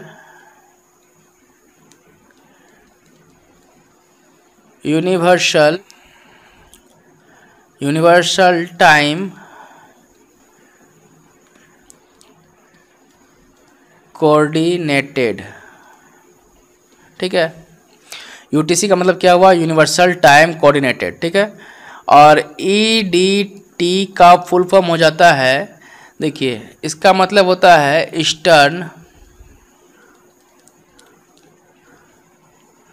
ईस्टर्न डेलाइट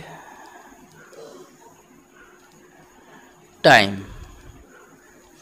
देखिए ये तीनों तो टाइम से रिलेटेड है, तो ये तीनों तो नहीं हो सकता है क्योंकि ये तीनों सही है, टाइम से रिलेटेड है। और इसका जो फुल फॉर्म होता है, ये क्या होता है, बीएमआई का फुल फॉर्म होता है बॉडी मास इंडेक्स, ठीक है। तो ये इंडेक्स है और ये तीनों क्या है, टाइम से रिलेटेड है। तो इस समय भिन्न कौन सा हुआ, भिन्न यही वाला हुआ, बीएमआई वाला। तो ऑप्शन नंबर डी इसका राइट आंसर हो जाएगा, ठीक है।